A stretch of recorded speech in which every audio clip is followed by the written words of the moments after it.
Kastil Besi Hitam Bab 1071, sebuah prestasi. Sejak mereka meninggalkan kota Xuantian, ini adalah pertama kalinya Zhang Tai memberikan tugas kepada murid-muridnya. Meskipun tidak ada orang yang sangat berbakat di antara murid-muridnya, mereka semua lebih pintar dari orang kebanyakan. Semua murid ini tahu bahwa Zhang Tai mengajak mereka berlatih dan membuat mereka berkoordinasi satu sama lain. Kinerja mereka dalam tugas ini akan berhubungan langsung dengan komentar Zhang Tai tentang mereka dan mungkin menentukan posisi mereka di Sekte Naga Besi di masa depan. Lebih dari satu murid mempunyai pemikiran seperti itu.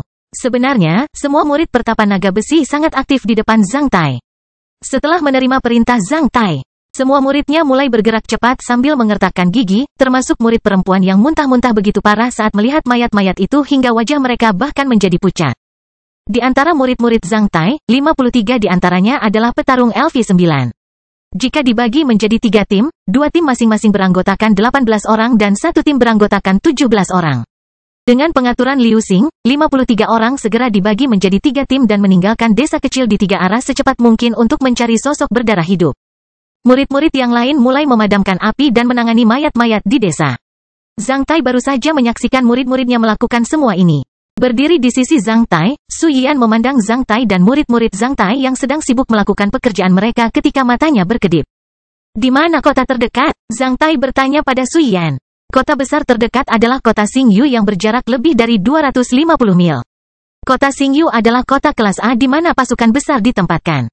Jika situasi di sini menyebar ke kota Xingyu, saya khawatir kota Xingyu akan segera melakukan penyelamatan di sini. Zhang Tai mengangguk, beritahu saya jika Anda memerlukan bantuan. Terima kasih, Pertapa. Su Yian memandang murid-murid Zhang Tai sebelum bertanya, Pertapa, apakah semua orang ini muridmu? Aku ingin tahu tentang lokasi sektemu. Mereka semua adalah muridku. Sekte Naga Besi berada di wilayah Karunia Naga Api di wilayah militer Timur Laut. Setelah mendengar wilayah Karunia Naga Api, Su Yian terkejut sekali lagi. Dia tahu bahwa sebagian besar wilayah hadiah di negara Taixia dihargai karena eksploitasi militer yang besar. Sekarang wilayah Karunia Naga Api sangat mirip dengan sebutan Pertapa Naga Api. Hal ini menunjukkan bahwa wilayah Karunia ini dibuat oleh Pertapa Naga Api sendiri melalui eksploitasi militer yang besar.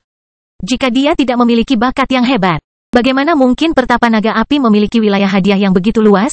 Setelah mendengar kata-kata Zhang Tai dan memperhatikan para pemuda yang selamat, Su Yian menegaskan pikirannya sekali lagi. Apapun yang terjadi, saya harus meminta kesempatan bagi para pemuda yang selamat dari bencana di desa Sujia ini. Su Yian membuat keputusan di dalam. Oh, ternyata kamu telah mencapai tingkat 10 dan memiliki kekuatan bertarung yang hebat. Aku penasaran dengan metode rahasia yang sedang kamu kembangkan? Zhang Tai bertanya pada Su Yian. Su Yian menggelengkan kepalanya sebelum menjawab, pria yang rendah hati ini hanyalah sosok kecil, bagaimana saya bisa memiliki kesempatan untuk mempraktikkan metode rahasia apapun? Saya hanya mengembangkan Sutra Biru Surgawi. Sutra Biru Surgawi. Zhang Tai sedikit mengernyit karena nama ini terlalu aneh dan terdengar agak aneh. Pendahulu Sutra Biru Surgawi adalah Sutra Dewa. Namun, karena tidak lengkap, paling banyak aku bisa berpromosi menjadi Jenderal Pertempuran LV13. Orang rendah hati ini tidak memiliki kesempatan untuk bergabung dengan sekte besar. Oleh karena itu, Su Yian menjadi malu sebelum melanjutkan. Tetapi aku akan puas jika aku bisa berpromosi menjadi Jenderal Pertempuran LV13 dalam hidupku berdasarkan kualifikasiku. Setelah mendengar jawaban Su Yian, Zhang Tai tiba-tiba teringat bahwa dia sedang mengembangkan Raja Rock Sutra tingkat Kaisar dan telah memperoleh banyak metode rahasia yang berada di atas tingkat Baron dan dapat membantu orang berpromosi menjadi ksatria karena berbagai alasan. Menurut pendapat Zhang Tai, sutra yang dapat membantu kultivator dipromosikan ke dunia ksatria adalah metode rahasia yang sangat berharga. Namun, Zhang Tai lupa bahwa sangat sulit bagi sebagian besar kultivator untuk mendapatkan sutra dewa di anak benua Wei dan negara Taixia. Saat berada di anak benua Wei, aku hampir kehilangan nyawaku hanya karena sebuah sutra. Bahkan saya harus membayar mahal untuk sebuah sutra pada saat itu. Belum lagi yang lainnya. Lan Yunxi memberitahuku bahwa metode rahasia di bawah sutra dapat dibagi lagi menjadi 5 tingkatan, yaitu Dao, Hukum, Sutra, Genre dan Keterampilan. Dao dapat memungkinkan orang untuk berpromosi ke semangat pertempuran, Hukum dapat memungkinkan orang untuk berpromosi menjadi iblis perang. Sutra dapat memungkinkan orang untuk berpromosi menjadi jenderal pertempuran, Genre dapat memungkinkan orang untuk berpromosi menjadi master pertempuran. Pendahulu dari Raja Rock Sutra adalah keterampilan sapi barbar paling rata-rata yang hanya bisa memungkinkan orang untuk berpromosi ke tingkat 11. Metode rahasia apa yang dimiliki Sutra Dewa? Sutra Dewa adalah metode rahasia tingkat penghitungan. Meskipun sutra biru surgawi tidak lengkap dan hanya dapat memungkinkan para penggarap menyalakan 297 titik lonjakan, ia berisi keterampilan saber dewa yang lengkap. Ketika seseorang dipromosikan menjadi jenderal pertempuran, keterampilan pedang ini dapat menampilkan kemampuannya. Kekuatan. Setelah berbincang singkat dengan Zhang Tai, Su Yian juga mulai mengorganisir para pemuda yang selamat dari pembantaian tersebut untuk memadamkan api dan mengumpulkan mayat. Ngomong-ngomong, memeriksa apakah masih ada orang yang masih hidup. Zhang Tai berdiri diam ketika kata-kata Su Yian mengingatkannya pada satu kemungkinan. Saya mungkin bisa memulihkan metode rahasia yang tidak lengkap ini. Meskipun aku sudah menyalakan semua titik lonjakanku, saya masih dapat mensimulasikan efek dari berbagai metode dan keterampilan rahasia yang diperoleh dari sutra Raja Rock yang saya kembangkan. Proses simulasi sebenarnya untuk menyalakan titik-titik lonjakan saya sekali lagi dalam keadaan tidak aktif yang aneh yang diuntungkan dari bulu Raja Rock Sutra. Bagaimana jika saya dapat mensimulasikan bagian metode rahasia yang hilang itu melalui Raja Rock Sutra dalam situasi kemunculan kembali masalah? Ketika dia memikirkan hal ini, jantung Zhang Tai berdebar kencang. Jika saya dapat mensimulasikan metode rahasia di atas level markis dan dapat memperoleh keterampilan lengkap yang cocok dengan metode rahasia ini, bukankah itu berarti saya akan mendapatkan versi lengkap dari metode rahasia ini? Di negara Taixia, ada berbagai macam metode rahasia di bawah sutra. Sekarang karena ada versi sutra biru surgawi yang tidak lengkap yang berisi keterampilan pedang dewa yang lengkap, pasti ada metode rahasia lain yang tidak lengkap yang lebih maju dari sutra biru surgawi dan dipadukan dengan keterampilan yang lengkap. Selama saya memperhatikan hal itu, tidak akan sulit bagi saya untuk menemukannya. Setelah datang ke negara Taixia, saya berkumpul kembali dengan anggota keluarga saya di Provinsi Yuzhou dengan santai selama beberapa hari. Tak lama setelah itu, saya terlibat dalam tragedi di kota Fuhai dan harus melarikan diri. Setelah perubahan radikal, saya hampir lupa bahwa saya punya kartu truf. Zhang Tai dengan paksa menepuk kepalanya ketika dia memikirkan hal ini. Apa yang salah denganmu? Bai Suxian bertanya karena khawatir ketika dia melihat gerakan Zhang Tai. Zhang Tai menjawab sambil tersenyum, tidak ada. Sebenarnya, kamu tidak perlu terlalu menyalahkan diri sendiri. Kami sudah berusaha semaksimal mungkin. Jika kami tiba di sini lebih awal, kami benar-benar bisa menyelamatkan lebih banyak orang. Namun, tragedi seperti itu tidak dapat diprediksi. Bai Suxian menghibur Zhang Tai dengan suara lembut. Aku tahu. Oh, apa nama skill yang kamu gunakan tadi? Kelihatannya bagus. Setelah mendengar pujian Zhang Tai, wajah Bai Suxian bersinar ketika dia menjawab, ini disebut traksi sutra. Ini sangat cocok untuk lawan di bawah level ksatria. Kata-kata Su Yian mengingatkanku. Tahukah kamu di mana menemukan metode rahasia yang tidak lengkap di bawah sutra? Aku sedang memikirkannya. Meskipun metode rahasia ini mungkin tidak lengkap dan tidak memungkinkan orang untuk berpromosi menjadi ksatria, berbagai keterampilan bertarung yang cocok dengan metode rahasia yang tidak lengkap ini sangat berharga, terutama metode rahasia tidak lengkap tingkat tinggi. Jika saya dapat mengumpulkan beberapa keterampilan bertarung lengkap dari beberapa metode rahasia yang tidak lengkap, saya mungkin akan membuat peningkatan yang lebih besar dalam keterampilan bertarung saya melalui perbandingan. Zhang Tai memberitahu Bai Suxian. Guru, mengapa Anda tidak memberitahukan hal itu kepada saya lebih awal? Jika Anda memberitahu saya sedikit lebih awal, kali ini saya akan membawakan ratusan metode rahasia yang tidak lengkap beserta keterampilan bertarung lengkapnya dari Istana Tuan Guangnan. Hoho. Tidak perlu memindahkan koleksi di rumah Tuan Guangnan. Karena nilainya terbatas, jika kamu membawanya kepadaku dari rumah Tuan Guangnan, itu mungkin akan menimbulkan gosip. Aku juga bisa menemukannya di negara Taixia.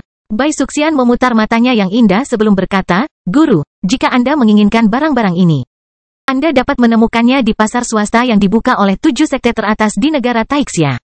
Anda dapat menemukan hampir semuanya di pasar swasta dari 7 sekte teratas. Pasar swasta dari 7 sekte teratas di negara Taixia? Benar. Meskipun mereka adalah pasar swasta, sebenarnya 7 pasar swasta telah membentuk 7 kota super besar di negara Taixia yang masing-masing berada dalam lingkup pengaruh 7 sekte teratas. Pasar swasta terdekat adalah pasar emas dan tenaga dari emas dan tenaga hukum. Setelah melewati provinsi Zhongzhou dan memasuki wilayah Bukit Xuanyuan, Anda akan menemukan pasar emas dan tenaga. Saya pernah ke pasar emas dan tenaga bersama ayah saya ketika saya masih muda. Pasar emas dan tenaga hampir merupakan tempat paling makmur di wilayah manusia. Kabarnya kamu bahkan bisa menukarkan peralatan teleportasi luar angkasa yang langka di pasar emas dan tenaga. Anda membangkitkan minat saya. Setelah kerusuhan mereda, kita akan melihat pasar emas dan tenaga dan memperluas visi kita. Saat mereka berbicara satu sama lain, pesawat lain melayang di langit. Kobaran api yang berkobar di desa Sujia dan kapal udara naga besi di lereng bukit dekat desa Sujia terlalu mencolok mata. Siapapun akan tahu bahwa ada kecelakaan di sini saat mereka melihatnya. Sebelum pesawat itu mendarat, sekelompok orang telah melompat dari pesawat tersebut. Mereka membuka rotacute mereka di udara dan mendarat di lahan terbuka dekat desa Sujia satu demi satu. Saat orang-orang ini mendarat, beberapa kapal udara tempur dari negara Taixia telah muncul dan melaju menuju ke sini dari jauh. Penyelamatan kota Xingyu akhirnya tiba, meski terlambat. Kastil Besi Hitam Bab 1072, Kunjungan dan Berita. Zhang Tai tinggal di desa Sujia selama 1 hari. Pada hari itu, 53 murid LV9-nya memang menangkap 6 sosok berdarah hidup dalam jarak 35 mil di bawah kepemimpinan Liu Xing, Zhao Bing dan Wu Yinhui. Ketika 6 sosok berdarah itu ditangkap kembali, anggota tubuh mereka telah patah. Alhasil, mereka hanya bisa menggerakkan kepala. Ditambah 6 sosok berdarah hidup, Zhang Tai menangkap total 8 sosok berdarah hidup. Setelah pasukan penyelamat tiba dari kota Xingyu, kobaran api di desa Sujia segera padam. Pekerjaan pembersihan di desa Sujia juga dipercepat. Hanya 83 dari 769 penduduk desa Sujia yang selamat dari pembantaian 1 malam dan kobaran api, termasuk mereka yang terluka parah. Yang lainnya dibunuh atau dibakar sampai mati. Beberapa anak bahkan dimakan hidup-hidup oleh sosok-sosok berdarah. Desa Sujia telah sepenuhnya menjadi reruntuhan. Pasukan penyelamat dari kota Xingyu dipimpin oleh seorang jenderal wilayah perbatasan bermarga Lu. Setelah memastikan apa yang terjadi di desa Sujia, Jenderal Lu langsung menyampaikan situasi di sini kembali ke kota Xingyu, yang mengejutkan seluruh kota Xingyu dan sekitarnya. Desa Sujia dan kota Xingyu terletak di prefektur Shanghai di provinsi Mingzhou, yang bertetangga dengan prefektur Longqi di provinsi Zhongzhou. Namun, jarak antara lembah Pingsha, prefektur Longqi dan desa Sujia serta kota Xingyu lebih dari 1.400 mil. Hanya setelah beberapa hari, sosok berdarah yang keluar dari lembah Pingsha telah keluar dari provinsi Zhongzhou dan mempengaruhi lebih dari 700 mil. Meskipun angka-angka berdarah ini tidak dapat mempengaruhi kota-kota besar yang telah dipersiapkan dengan baik, mereka pasti dapat menyebabkan bencana besar di daerah pedesaan di luar tembok kota. Ada banyak desa kecil seperti desa Sujia yang jauh dari kota-kota besar yang makmur di negara Taixia. Namun, tidak semua desa kecil seperti desa Sujia bisa memiliki petarung kuat tingkat 10 seperti Su Yian di punggung mereka. Umumnya, sebagian besar pemuda di atas LV6 akan meninggalkan desa-desa kecil tersebut dan mencari nafkah di luar daripada tinggal di desa mereka sendiri. Sangat sedikit orang yang ingin tinggal di desa-desa kecil setelah mencapai LV9. Oleh karena itu, desa sekecil itu bisa menjadi reruntuhan dalam semalam oleh 10-20 tokoh berdarah. Karena Zhang Tai, seorang ksatria bumi, berada di sini di desa Sujia, yang telah menyelamatkan begitu banyak orang. Baik Jenderal Lu maupun para pemburu kriminal bayaran yang melompat dari pesawat yang lewat dengan menggunakan rotacute datang ke sini untuk menemui Zhang Tai dengan hormat. Zhang Tai mendapat banyak berita langsung dari Jenderal Lu dan para pemburu kriminal bayaran. Prefektur Longqi di provinsi Zhongzhou menjadi semakin kacau. Aman di kota-kota besar. Setelah mempelajari pelajaran, semua kota besar telah siap berperang sementara pasukan besar berpatroli di kota-kota sepanjang waktu. Karena kemunculan tokoh-tokoh berdarah, banyak tempat di luar kota berada dalam kekacauan yang lebih besar. Tokoh-tokoh berdarah itu tersebar dalam tim-tim yang lebih kecil dan menyerang desa-desa, kota-kota, arteri lalu lintas, dan rel kereta api kapan saja. Selain itu, mereka menyebar seperti virus epidemi, menyebabkan orang menjadi tegang. Akhir-akhir ini, sosok berdarah bermunculan di prefektur Shanghai di provinsi Mingzhou. Mereka mulai menimbulkan masalah di mana-mana. Setelah menerima pemberitahuan tersebut, garnisun di seluruh prefektur Shanghai telah memperkuat kewaspadaan pada saat yang sama dalam jarak 130 mil di sekitar kota Xingyu.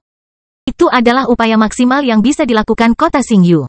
Namun, tidak ada yang menyangka bencana itu terjadi di desa Sujia. Itu berada di luar jangkauan kota Xingyu. Oleh karena itu, garnisun kota Xingyu tidak dapat menemukan masalahnya tepat waktu.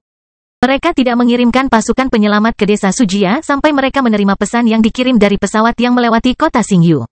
Tapi itu masih terlambat. Karena kejadian di provinsi Zhongzhou, semua kota besar di negara Taixia berada dalam kewaspadaan yang ketat. Bahkan kapal udara yang parkir di kota-kota besar ini untuk mendapatkan perbekalan harus diselidiki. Jenderal Lu mengucapkan terima kasih atas tindakan lurus Zhang Tai. Selain itu, dia menyatakan bahwa dia akan memberikan segala kemudahan kepada Zhang Tai sesuai kemampuannya ketika Zhang Tai melewati kota Xingyu. Jenderal itu melakukan kunjungan resmi ke Zhang Tai di pagi hari. Pada siang hari, beberapa pemburu bayaran juga datang. Mulai dari Li Butian dan Yang Zigang, Zhang Tai memiliki perasaan yang baik terhadap pemburu kriminal bayaran di negara Taixia. Menurut Zhang Tai, negara Taixia terlalu besar. Isinya berbagai elemen. Pemburu kriminal bayaran di negara Taixia bagaikan sel darah putih di tubuh negara Taixia dan burung pelatuk di hutan. Pemburu kriminal bayaran adalah penghubung yang tidak perlu dalam keseluruhan ekosistem negara Taixia. Para pemburu kriminal bayaran ini memainkan peran yang sangat positif. Ketika pemerintah dan sistem peradilan di negara Taixia tidak dapat menyelesaikan sesuatu, mereka akan selalu meminta lembaga non-pemerintah di negara Taixia untuk menanganinya. Profesi pemburu kriminal bayaran menggabungkan semangat kesatria dengan sistem hukum di negara Taixia dan berfungsi sebagai titik keseimbangan. Sebagai pasukan keamanan penting di negara Taixia, pemburu kriminal bayaran bekerja sama dengan Mahkamah Agung. Dengan menjadi pemburu hadiah kriminal, para petani dapat menghasilkan uang dan meningkatkan kekuatan tempur mereka. Hal ini tidak terlalu buruk bagi para petani dan pemerintah negara Taixia. Karena alasan ini, Zhang Tai menerima hadiah para pemburu kriminal itu tanpa bersikap sombong sama sekali. Dari para pemburu hadiah kriminal tersebut, Zhang Tai mengetahui bahwa Mahkamah Agung dan seluruh gedung kecerahan di seluruh negara Taixia telah secara resmi menawarkan hadiah atas pembunuhan tokoh-tokoh berdarah di Provinsi Zhongzhou. Hadiah yang diberikan oleh Buildings of Brightness sangat tinggi. Kepala sosok berdarah bisa dengan mudah ditukar dengan 5.000 koin emas. Hadiah 5.000 koin emas untuk satu figur berdarah LV9. Hadiah ini jauh lebih besar daripada hadiah yang diterima banyak penjahat tingkat 9. Bagi banyak pemburu kriminal bayaran di atas LV10, tidak ada bedanya dengan memberi mereka uang. Dirangsang oleh hadiah yang begitu memikat, semua pemburu kriminal yang berbakat berkumpul di Provinsi Zhongzhou dari segala arah. Sebelum para pemburu bayaran melakukan kunjungan resmi ke Zhang Tai, mereka telah mendengar bahwa Zhang Tai menangkap dua sosok berdarah hidup. Oleh karena itu, mereka ingin melihat sosok berdarah tersebut agar mudah dikenali. Setelah mendengar permintaan ini, Zhang Tai segera menunjukkan dua sosok berdarah hidup itu kepada mereka di penjara kapal udara miliknya. Mengingat penampilan mereka, sulit membedakan mereka dari orang biasa. Namun, sosok berdarah itu memiliki dua ciri yang sangat istimewa. Pertama, mereka tidak berbicara. Kedua, mata mereka mengandung garis keturunan, yang terlihat agak suram dan sangat istimewa. Sebenarnya, orang bisa mengidentifikasi sosok berdarah melalui matanya. Kastil Besi Hitam Bab 1073, Murid Luar Ruang. Segera setelah para pemburu bayaran itu pergi, Su Yian telah tiba. Setelah mendengar laporan dari seorang penjaga di airboat, Zhang Tai mempersilakan Su Yian masuk.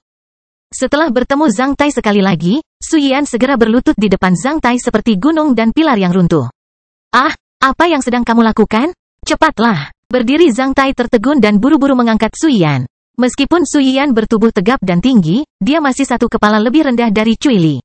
Sejujurnya, meskipun dia sudah menjadi seorang ksatria bumi, Zhang Tai benar-benar tidak tahan melihat siapapun berlutut di depannya kecuali ketika murid-muridnya berlutut di depannya untuk mengakui dia sebagai tuan mereka dalam upacara pembukaan naga besi. Sekte, di antara orang-orang Hua di negara Taixia, merupakan etiket utama bagi seseorang untuk berlutut di depan orang lain dengan dua lutut. Bahkan jika seorang petarung rata-rata hanya perlu berlutut dengan satu lutut di depan Kaisar Xuanyuan. Etiket utama berlutut dengan dua lutut hanya digunakan untuk mengorbankan langit dan tanah, tuan dan orang tua. Bahkan Bukit Xuanyuan tidak tahan, apalagi rakyat jelata. Su Yian terlihat sangat rumit. Karena sedikit malu dan malu, dia tampak seperti telah mengambil keputusan. Setelah ditarik oleh Zhang Tai, dia menatap langsung ke mata Zhang Tai sambil mengumpulkan keberaniannya dan berkata, "Pertapa naga api, mohon berikan kesempatan bagi para pemuda yang selamat dari pembantaian di desa Sujia." "Apa maksudmu? Para pemuda yang bertahan di desa Sujia tidak memiliki kerabat sekarang. Mereka sedang berada di titik balik kehidupan. Saya memiliki kemampuan yang terbatas. Jika para pemuda itu terus mengikuti saya khawatir masa depan mereka akan terpengaruh." Setelah mengetahui bahwa Pertapa itu adalah penguasa Sekte Naga Besi, lelaki rendah hati ini memohon pada Pertapa untuk memberikan kesempatan bagi para pemuda di desa Sujia itu. Zhang Tai memahami maksud Su Yian. Semua pemuda yang selamat dari pembantaian di desa Sujia hampir kehilangan keluarga. Meski berada di dalam airboat, Zhang Tai masih bisa mendengar tangisan tulus para pemuda di desa Sujia. Itu adalah pukulan berat pertama yang mereka derita dalam hidup mereka. Dalam satu malam, mereka kehilangan keluarga dan rumah.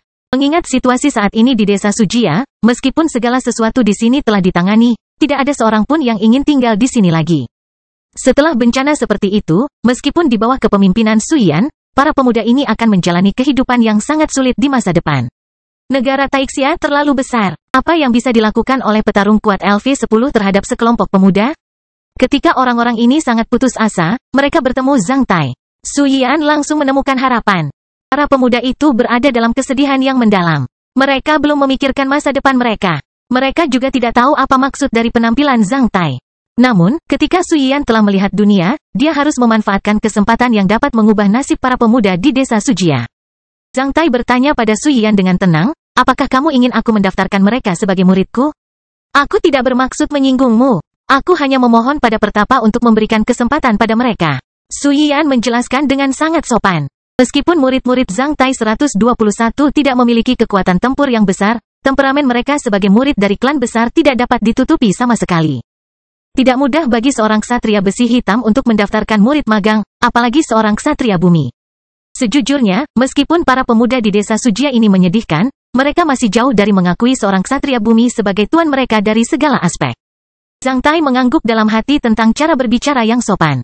Hanya setelah memikirkannya sebentar, Zhang Tai bertanya pada Su Yian. Apakah para pemuda itu tahu apa yang kamu lakukan? Apakah mereka akan mengikuti perintahmu?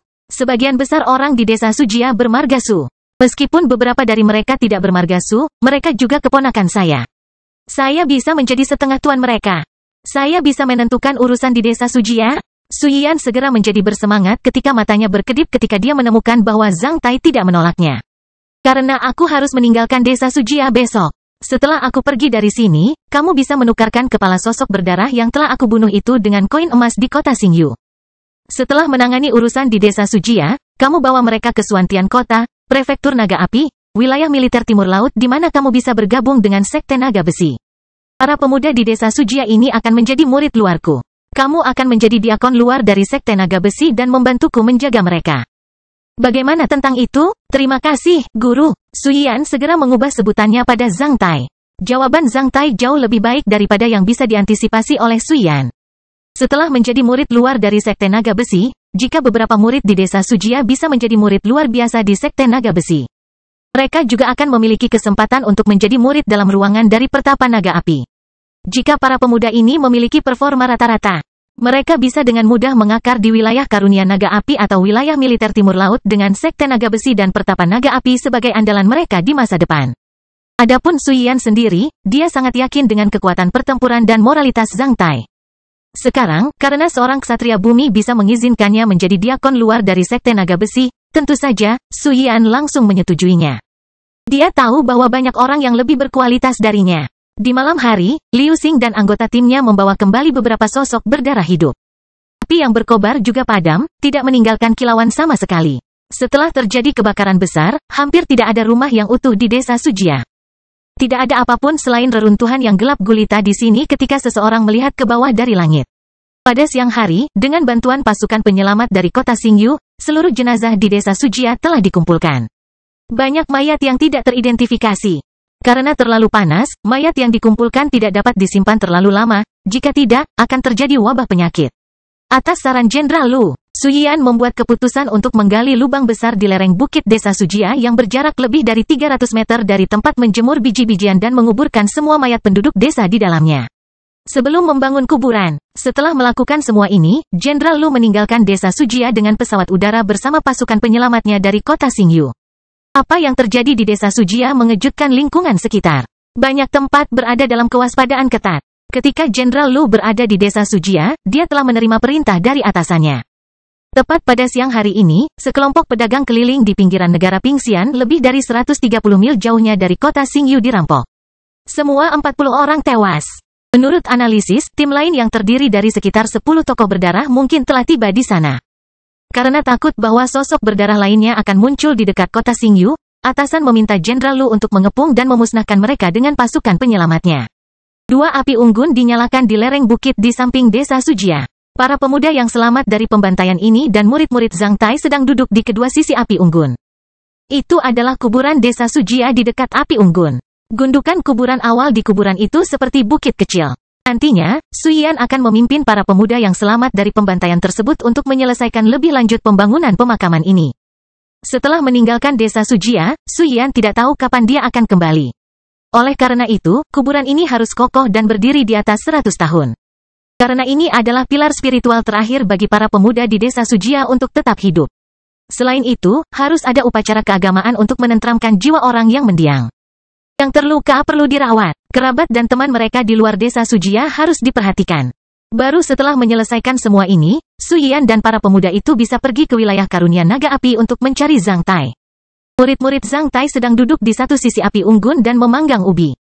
Meskipun ada daging di kapal udara Zhang Tai, setelah mengalami pembantaian seperti itu, Mereka akan muntah saat melihat daging, apalagi memakannya, terutama bagi orang-orang yang berada di bawah LV9. Semua orang terdiam karena sedih atau terharu dengan apa yang terjadi hari ini. Hidup di negara manusia paling kuat di zaman yang begitu makmur, banyak murid Zhang Tai yang belum pernah mengalami situasi tragis seperti ini sebelumnya. Menyaksikan desa yang tenang dan penuh semangat di negara Taixia menghilang dalam semalam di hadapan mereka, banyak orang yang sangat tersentuh. Hanya beberapa orang yang berbisik-bisik di sekitar api unggun. Karena ini adalah periode alternatif antara musim panas dan musim gugur, api unggun yang berkobar menarik banyak kunang-kunang yang terbang di sekitar api unggun. Melalui kobaran api, mereka bahkan bisa melihat hamparan bunga liar yang luas di lereng bukit dan gemerlap bintang di atas kepala mereka.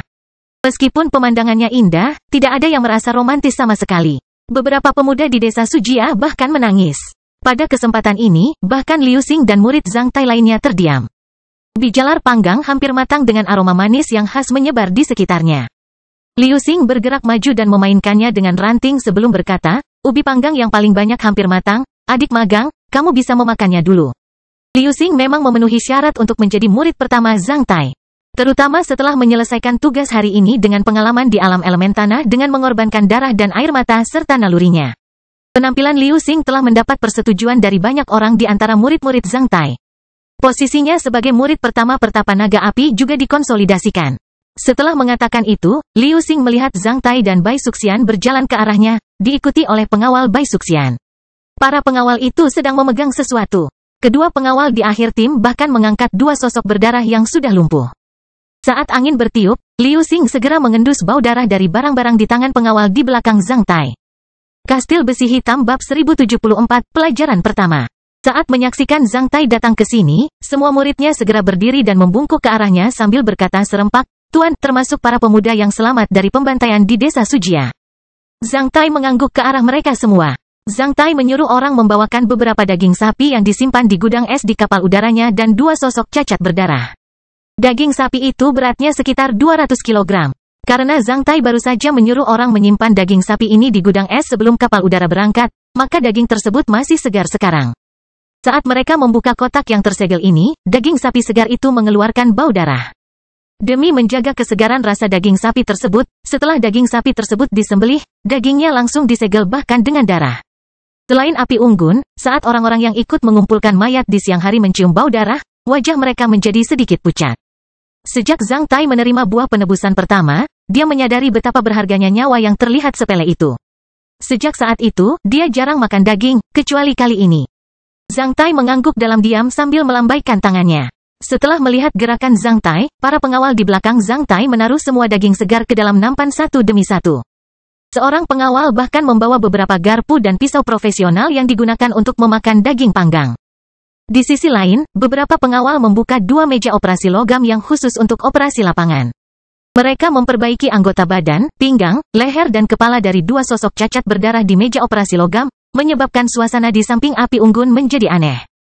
Daging sapi berdarah di satu sisi, sosok berdarah di meja operasi logam yang selalu digunakan dalam operasi lapangan di sisi lain. Apa yang Master ingin lakukan? Di bawah tatapan diam para peserta magang, dua sosok cacat berdarah itu meraung dan berjuang di meja operasi. Zhang Tai menatap murid-muridnya sambil tersenyum lebar, sambil memperlihatkan gigi putihnya, kalian pasti lapar. Aku sudah menyiapkan makan malam untukmu. Setidaknya 1 kilogram daging sapi per orang. Kalian bisa makan daging sapi matang atau setengahnya. Daging sapi yang dimasak di sini? Setelah mendengar kata-kata Zhang Tai, beberapa murid perempuan Zhang Tai langsung muntah. Zhang Tai tidak peduli dengan murid perempuan itu, sebaliknya, dia terus melihat ke arah peserta magang lainnya, apakah ada orang yang telah belajar anatomi atau penyelamatan bedah? Angkat tanganmu. Liu Xing dan 6 petarung lapis baja hitam lainnya mengangkat tangan.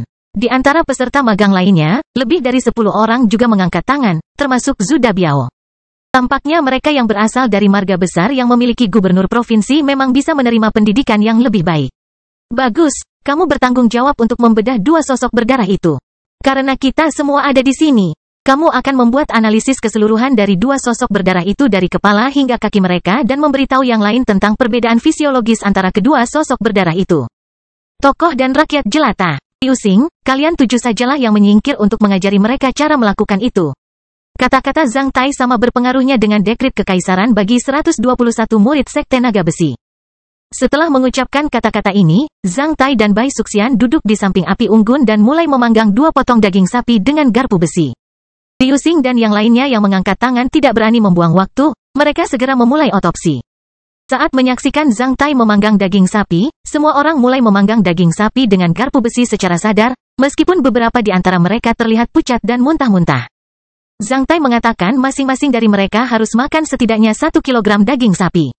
Oleh karena itu, betapapun menjijikkannya perasaan orang-orang itu, mereka harus melakukan itu. Tuan, gadis-gadis itu belum pernah mengalami hal ini sebelumnya. Apakah ini agak berlebihan? Bai Suxian bertanya pada Zhang Tai secara rahasia ketika dia melihat beberapa murid perempuan bergerak dengan takut-takut untuk mengambil daging mereka yang berdarah. Beberapa di antaranya bahkan mulai muntah sekali lagi setelah mengambil bagian mereka. Jika kamu bahkan tidak bisa lulus ujian tingkat rendah seperti itu, bagaimana kamu bisa menjadi muridku? Apakah kamu berpikir bahwa kamu tidak akan pernah menemui pemandangan seperti itu di masa depan? Aku mengajakmu keluar untuk latihan. Bukan untuk jalan-jalan. Aku telah memperlakukanmu dengan cukup baik. Kalau tidak, aku akan menyuruhmu memakan daging dari sosok berdarah itu. Daging dari sosok berdarah. Kedengarannya lebih menjijikkan. Menjijikkan. Tahukah kamu bahwa banyak pejuang manusia harus memakan daging boneka iblis busuk di medan perang benua lain? Jika kamu tidak lulus ujian ini, tidak ada gunanya bahkan jika mereka berpromosi menjadi ksatria di masa depan. Setelah mendengar jawaban Zhang Tai, Bai Suxian terdiam.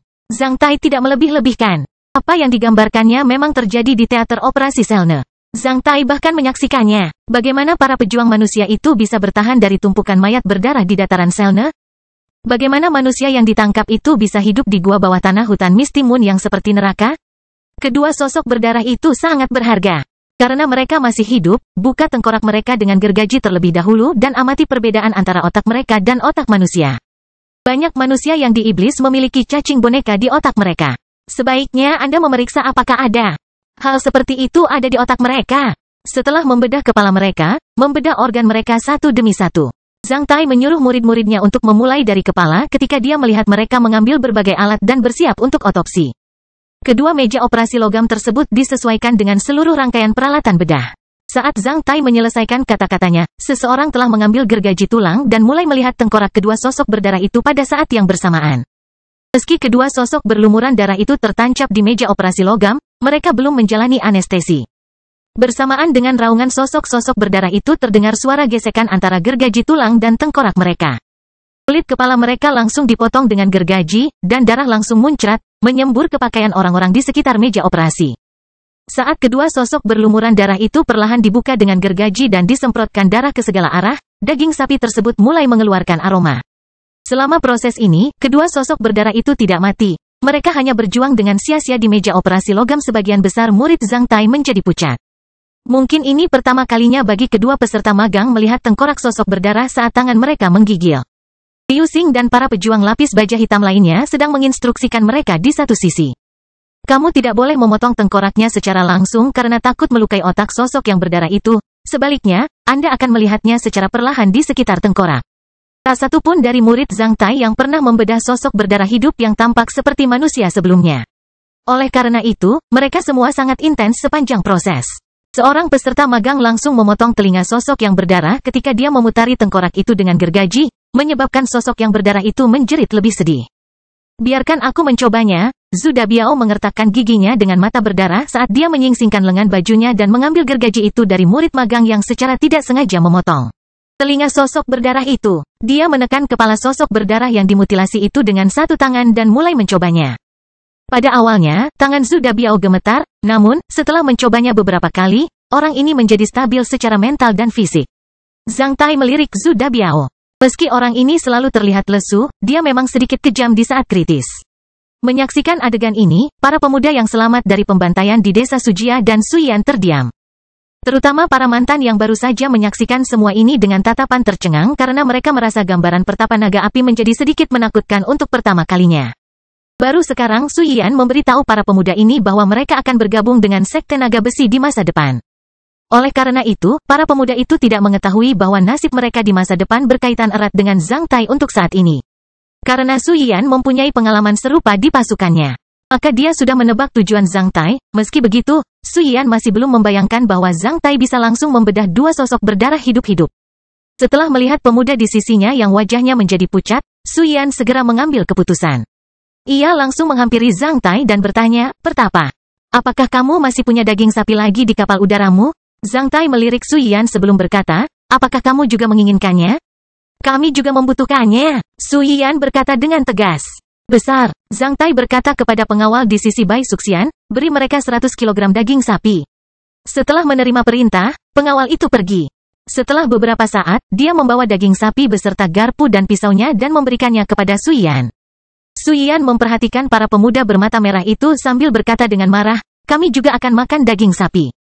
Setelah tumbuh lebih kuat, kami akan mempelajari keterampilan bertarung dan membalas dendam untuk anggota keluarga kami." Su Yian segera mengambil sepotong daging sapi, diikuti oleh semua pemuda desa Sujia dalam diam. Bersenang-senanglah, daging sapinya belum matang karena masih ada darah di dalamnya. Seseorang mungkin merasa rasanya empuk, namun, bagi mereka yang telah melihat begitu banyak mayat yang dimutilasi hari ini, perintah Zhang Tai bagaikan sebuah kutukan. Para murid magang yang selalu merasa bahwa Zhang Tai adalah orang yang ramah sejak mereka secara resmi mengakuinya sebagai guru mereka. Akhirnya menyadari bahwa guru mereka berhati dingin dan bermartabat. Setelah menerima perintah Zhang Tai, tidak ada seorang pun yang berani bergerak, padahal daging sapinya belum matang sempurna. Ketika Zhang Tai mulai memakannya, semua orang mengikutinya. Banyak orang mulai muntah saat gigitan pertama. Meski begitu, mereka terus makan sambil mengertakkan gigi setelah melihat tatapan mata Zhang Tai yang berkaca-kaca. Setelah mereka makan selama 2 menit, tengkorak sosok berdarah pertama itu dibuka, memperlihatkan jaringan otak di dalamnya. Yang mengejutkan semua orang saat ini adalah memang ada boneka cacing berbentuk gurita berwarna abu-abu yang telah menyatu dengan otak sosok berdarah itu. Tiba-tiba, setelah merasakan kobaran api, boneka cacing itu mulai merayap seolah ingin bersembunyi di dalam otak. Namun, sebelum masuk ke otak, orang yang bertanggung jawab membuka tengkorak telah mencabutnya dari otak dengan menggunakan tang. Ketika boneka cacing meninggalkan otak sosok berdarah itu tiba-tiba bergetar di seluruh meja operasi sambil menunjukkan bagian putih matanya. Hanya setelah beberapa detik, sosok berdarah itu menjadi diam. Karena tentakel cacing boneka itu menempel erat pada otak sosok berdarah itu, ia menghancurkan otak sosok berdarah itu ketika ia keluar dari sana. Di dalam nyala api, boneka cacing berbentuk gurita itu ditempatkan di nampan bedah. Namun, ia tetap merayap seolah ingin keluar dari nampan. Melihat hal yang menjijikkan itu, banyak orang yang baru saja muntah mulai muntah lagi. "Aha, aku penasaran apakah ini rasanya enak atau tidak." Zhang Tai tertawa terbahak-bahak saat dia berdiri dan mendekati meja operasi. Menangkap cacing boneka yang merayap itu dengan tangan, dia berjalan ke salah satu api unggun dan mulai memanggangnya di atas api unggun. Cacing boneka itu terus meronta dan merayap sekuat tenaga di tangan Zhang Tai. Namun, perlahan-lahan menjadi hening dan mengeluarkan minyak di dalam nyala api. Di bawah tatapan orang-orang di sekitarnya, setelah beberapa menit, tangan Zhang Tai tetap tidak berubah seperti melakukan sihir. Namun, boneka cacing di tangannya telah matang dengan baik. Zhang Tai langsung memasukkan boneka cacing berbentuk gurita yang sudah matang itu ke dalam mulutnya dan mulai mengunyahnya. Di saat yang sama, dia memuji rasanya yang enak. Setelah memakan cacing matang yang diambil dari otak sosok berdarah itu, Zhang Tai melirik murid-muridnya, dalam 2 perang suci sebelumnya, karena pasukan iblis bisa memakan daging manusia. Mereka tidak mengkhawatirkan makanan, persediaan dimanapun mereka berada. Sebaliknya, manusia akan selalu mengubah wajah mereka karena takut ketika mereka berbicara tentang setan. Bisakah Anda memakan daging iblis? Bisakah Anda membuat setan mengubah wajah mereka saat mereka berbicara tentang Anda? Apakah menurut Anda negara Taixia akan melakukannya, damai selamanya? Apakah menurut Anda kobaran api perang dan kekacauan tidak ada hubungannya dengan Anda? Apakah menurut Anda hanya perlu mengultivasi diri sendiri di sekte naga besi? Setelah kejadian di provinsi Zhongzhou itu, apakah menurut Anda setan dan dunia gereja Heaven's Reaching hanya mendirikan satu lautan berdarah di lembah Pingsha? Meskipun kalian semua berharap demikian, jangan katakan padaku bahwa kalian adalah muridku di masa depan jika kalian benar-benar berpikir demikian. Aku tidak membutuhkan murid magang yang bodoh seperti itu. Apakah kamu tahu mengapa aku membawamu ke provinsi Zhongzhou? Karena aku ingin menunjukkan kepadamu kemungkinan situasi yang mungkin kamu hadapi di masa depan dan seberapa buruk lawanmu. Aku ingin memperingatkanmu tentang hal itu. Sebagai tuanmu, sebenarnya, aku hanya berharap kamu bisa selamat dari perang suci ini alih-alih berpromosi menjadi ksatria. Hanya ketika kamu bertahan hidup kamu bisa memiliki masa depan yang cerah. Aku khawatir kamu mungkin terlibat dalam situasi sulit sebelum membuat persiapan apapun. Setelah mengatakan itu, Zhang Tai melirik Bai Suxian. Bai Suxian lalu berjalan ke arahnya. Tak lama setelah itu, Zhang Tai dan Bai Suxian kembali ke kapal udara. Selain api unggun, semua orang kembali terdiam. Setelah beberapa saat, seseorang tiba-tiba mulai mengunyah daging sapi yang berdarah itu dengan paksa. Otopsi berlanjut. Meski masih ada yang muntah, lebih banyak orang mulai mengunyah daging dengan paksa. Sebagai murid pertama Zhang Tai, Liu Xing adalah orang kedua yang mengambil cacing boneka menjijikkan yang ditutupi otak dari kepala sosok berdarah lainnya dan memanggangnya di atas api sebelum memakannya dengan tatapan mata. Kastil Besi Hitam Bab 1075, Kekuatan Gelap Aktif. Setelah meninggalkan desa Sujia, Iron Dragon Airboat diparkir di kota Xingyu untuk perbekalan. Ini adalah pertama kalinya Zhang Tai mengisi kembali material untuk airboatnya setelah meninggalkan wilayah karunia naga api. Meskipun kapal udara di negara Taixia tidak perlu mengisi ulang energi dan bahan bakar, orang-orang di kapal udara tersebut harus makan dan minum. Sistem dinamika dan suspensi pusat airboat terbuat dari logam yang disebut logam apung. Dikatakan bahwa logam langka ini berasal dari tempat misterius di alam elemen tanah. Saat ini, hanya keluarga kekaisaran di negara Taixia yang bisa menguasai teknik pembuatan airboat menggunakan logam terapung. Konon teknologi ini berasal dari peradaban prasejarah. Dengan memanfaatkan teknologi dan logam khusus ini, kapal udara tidak akan pernah kehabisan energi. Kecuali hukum emas dan kekuasaan. Semua 6 sekte teratas lainnya di negara Taixia menukar sesuatu dengan kapal udara rumah tangga kekaisaran negara Taixia, termasuk kapal udara naga besi yang dimenangkan Zhang Tai dari Feng Yexiao. Tetua Sekte Fantasi Taiyi. Sampai batas tertentu, hubungan antara keluarga kekaisaran di negara Taixia, yang merupakan sekte teratas di negara Taixia, dan 7 sekte teratas di negara Taixia mirip dengan hubungan antara sekte naga besi dan sekte-sekte besar di wilayah militer timur laut. Mereka saling membatasi dan hidup berdampingan satu sama lain. Situasi win-win didasarkan pada kemakmuran dan stabilitas negara Taixia. Karena mereka memiliki landasan yang sama, hubungan mereka tidak akan pernah memburuk. Namun, konflik kepentingan antara kedua belah pihak, juga perbedaan antara keluarga kekaisaran dan 7 sekte teratas di negara Taixia terletak pada bahwa hanya satu orang di seluruh negara Taixia yang dapat naik ke altar dan tahta Kaisar Xuanyuan. Ada tingkat suci di atas ksatria surgawi di rumah tangga kekaisaran dan 7 sekte teratas lainnya. Namun, Sutra Dewa Xuanyuan yang diadopsi oleh keluarga kekaisaran negara Taixia adalah satu-satunya metode rahasia tingkat kaisar yang dimiliki manusia saat ini. Kaisar Xuanyuan di tingkat suci adalah orang yang paling bermartabat di antara manusia. Dengan Sutra Dewa Xuanyuan, rumah tangga kekaisaran menguasai 7 sekte teratas di negara Taixia dan berdiri di puncak manusia. 7 sekte lainnya harus mengikuti perintah rumah tangga kekaisaran. Karena itu, hubungan antara keluarga kekaisaran dan 7 sekte teratas di negara Taixia tidak akan terlalu baik. Di negara Taixia, semua orang tahu bahwa hukum emas dan kekuasaan sebagai salah satu dari 7 sekte teratas mempunyai keluarga kekaisaran di belakang mereka. Pada awalnya, keluarga kekaisaran negara Taixia menetapkan hukum emas dan kekuasaan dan menjadikannya salah satu dari 7 sekte teratas di negara Taixia sehingga dapat bersaing dengan 6 sekte teratas lainnya dalam banyak aspek. Sejak saat itu, hukum emas dan kekuasaan akan melakukan apapun yang tidak nyaman dilakukan oleh keluarga kekaisaran dan pejabat negara Taixia. Tentu saja, ini akan membuat 6 sekte teratas lainnya tidak puas. Terus, hukum emas dan kekuasaan didukung oleh Kaisar Xuanyuan. Meskipun menjadi seorang kaisar, Kaisar Xuanyuan ingin mendirikan sekte untuk bersenang-senang.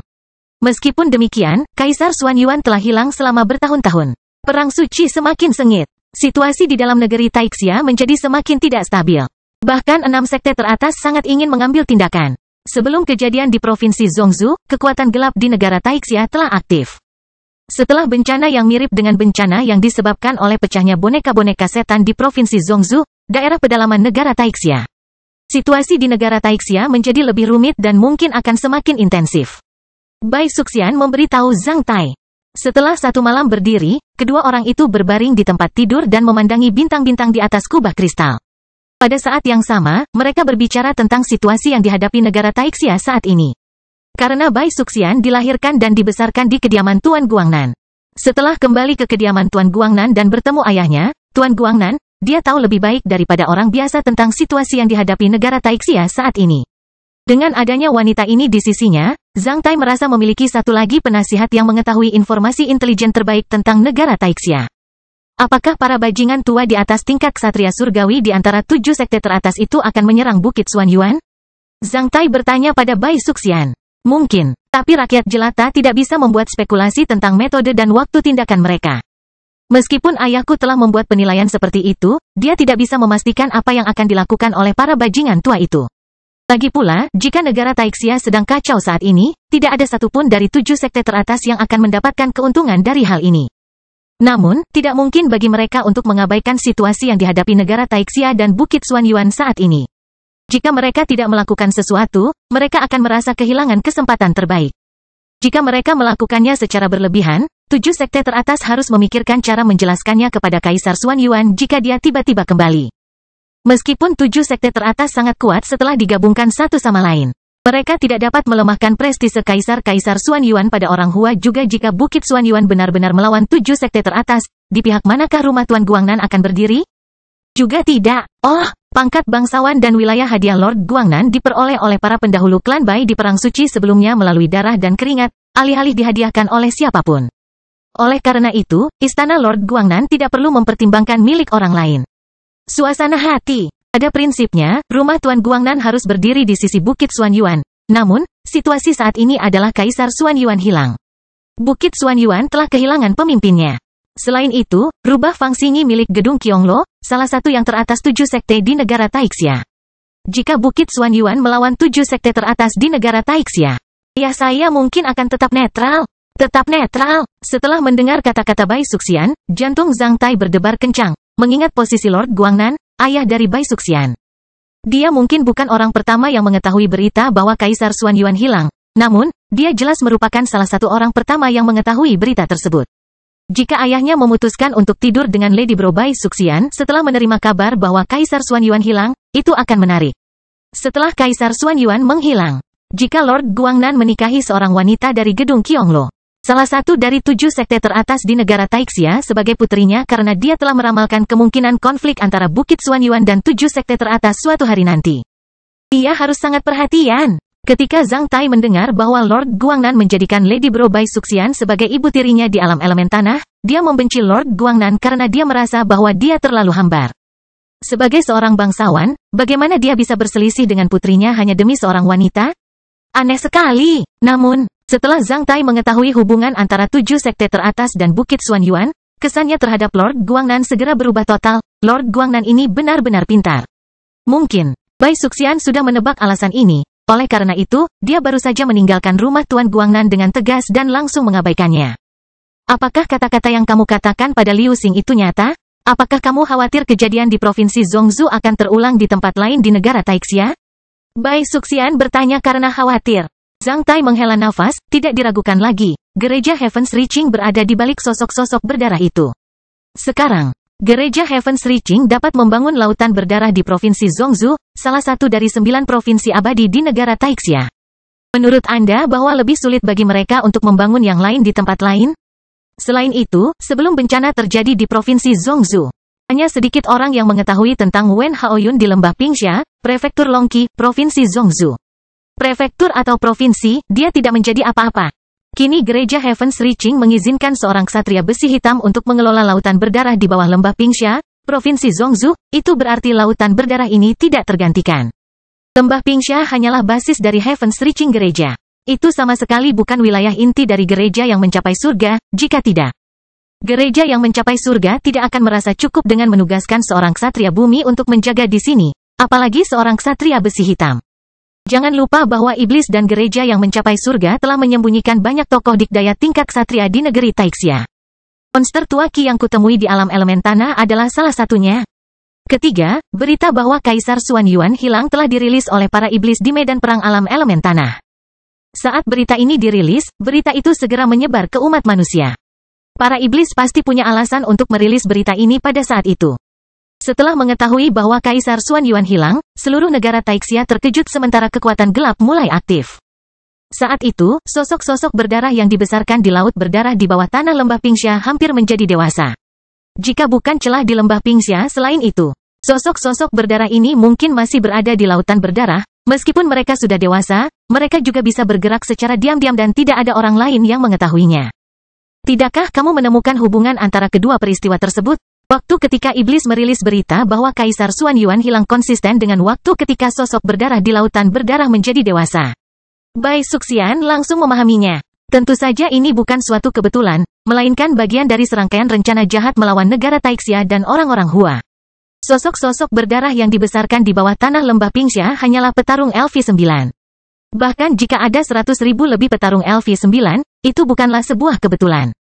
Masalah besar bagi negara Taixia, paling menyakitkan bagi negara Taixia. Mereka tidak dapat menggoyahkan basis negara Taixia sama sekali. Ratusan ribu pejuang LV9 akan dibersihkan setelah menghancurkan paling banyak satu provinsi ketika mereka tidak mempunyai level tinggi ksatria sebagai pemimpin mereka. Dalam Perang Suci, negara Taixia dapat dengan mudah menanggung kerugian sebesar itu. Setelah bekerja sama satu sama lain, tentu saja, para iblis dan gereja yang mencapai surga tidak bermaksud hanya menggelitik negara Taixia. Jika saya adalah kepala dari setan dan asosiasi mata tiga, saya akan membangun lautan berdarah sebanyak mungkin. Saya bahkan akan membangun setidaknya satu lautan berdarah di setiap provinsi di seluruh negara Taixia.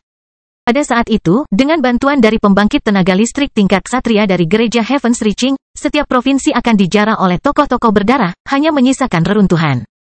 Hanya dengan cara ini mereka dapat menggoyahkan fondasi negara Taixia. Bahkan jika negara Taixia pada akhirnya bisa meredakan bencana yang melibatkan tokoh-tokoh berdarah, mereka akan mengalami kerusakan parah. Akhirnya, negara Taixia akan runtuh dari dalam. Ketika dia menangkap sosok-sosok berdarah hidup itu, Zhang Tai sudah membaca semua ingatan mereka. Gambaran pertama yang dia peroleh dari ingatan masing-masing tokoh berdarah adalah bahwa mereka merobek bola berdarah di lautan berdarah. Melalui ingatan dan penglihatan mereka, Zhang Tai melihat apa yang paling ingin dilihatnya di Provinsi Zhongzhou, laut berdarah di bawah tanah lembah Pingxia. Setelah melihat lautan berdarah yang melahirkan sosok-sosok berdarah itu, Zhang Tai merasa sangat kecewa. Bahan baku utama lautan berdarah adalah emas dan kristal senior.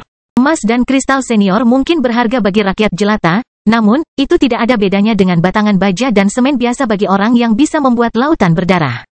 Hal terpenting untuk membangun lautan berdarah adalah serangkaian metode rahasia rune yang diterapkan pada emas dan kristal itu. Adapun orang yang telah memahami metode rahasia rune lautan berdarah, sekarang dia telah membangun lautan berdarah pertama, tidak sulit baginya untuk membangun lautan berdarah kedua, ketiga, dan keempat selama dia memiliki cukup bahan baku. Bahan, seperti bagaimana seorang pengrajin membangun rumah. Semakin banyak rumah yang dia bangun, dia akan semakin terampil. Dengan pengakuan intuisi ini, Zhang Tai menilai bahwa gereja mencapai surga dan para iblis pasti telah membangun satu lautan berdarah di negara Taixia. Penilaian ini sangat penting. Meskipun gereja pencapaian surga dan para iblis tidak dapat membangun lautan berdarah jenis aslinya, mereka dapat membangun lautan berdarah yang dapat menghasilkan pesawat tempur LV9. Selain itu, mereka memadukan lautan berdarah dengan boneka cacing secara kreatif. Itu sudah cukup bagi iblis dan gereja yang mencapai surga untuk menggulingkan negara Taixia. Lautan berdarah yang awalnya ditemukan oleh kuil jiwa berdarah lebih seperti lautan iblis berdarah di tangan iblis dan gereja yang mencapai surga. Setelah mendengar kata-kata Zhang Tai, tubuh telanjang Bai Suxian yang lembut tiba-tiba terasa agak dingin ketika dia mendekat ke Zhang Tai dalam diam dan berkata, "Jika prediksimu benar, gereja Heaven's Reaching mungkin akan melancarkan pemberontakan besar-besaran di negara Taixia setelah serangkaian pertumpahan darah ini. Tokoh-tokoh di lembah Pingxia menjadi dewasa sepenuhnya." Periode ketika berita hilangnya Kaisar Xuan Yuan dirilis ke periode ketika kumpulan tokoh-tokoh berdarah di lembah Pingxia menjadi dewasa. Secara khusus dipersiapkan untuk mengintensifkan konflik antara 7 sekte teratas dan Bukit Kaisar. Ketika kedua belah pihak sama-sama kesal, itu pasti akan memuaskan para iblis dan gereja yang mencapai surga. Iya, selain itu, aku ragu kalau para iblis dan gereja yang mencapai surga mungkin punya rencana jahat terhadap negara Taixia dan orang-orang Hua. Plot yang lebih tajam, kamu khawatir kalau iblis dan gereja yang mencapai surga akan mempunyai cara yang lebih baik? Ya, jangan lupa bahwa gereja Heaven's Reaching unggul dalam membingungkan orang. Mereka pandai melibatkan rakyat jelata. Dengan berita bahwa Kaisar Xuan Yuan hilang dan sosok-sosok berdarah yang berperilaku seperti binatang bermutasi, gereja Heaven's Reaching tidak dapat memobilisasi rakyat jelata.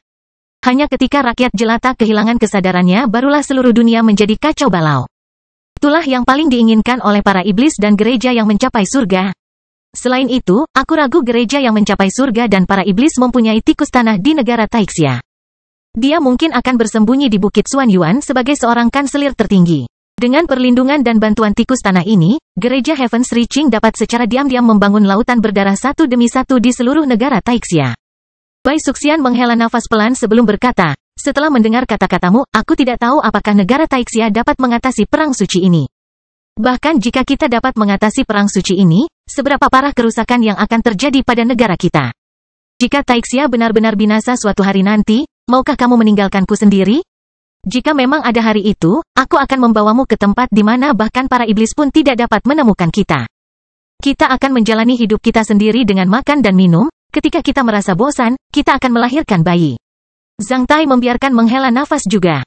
Meski sama-sama menghela nafas, desahan mereka mengandung arti yang berbeda. Apakah memang ada tempat seperti itu? Bai Suxian melirik Zhang Tai dengan mata berkedip.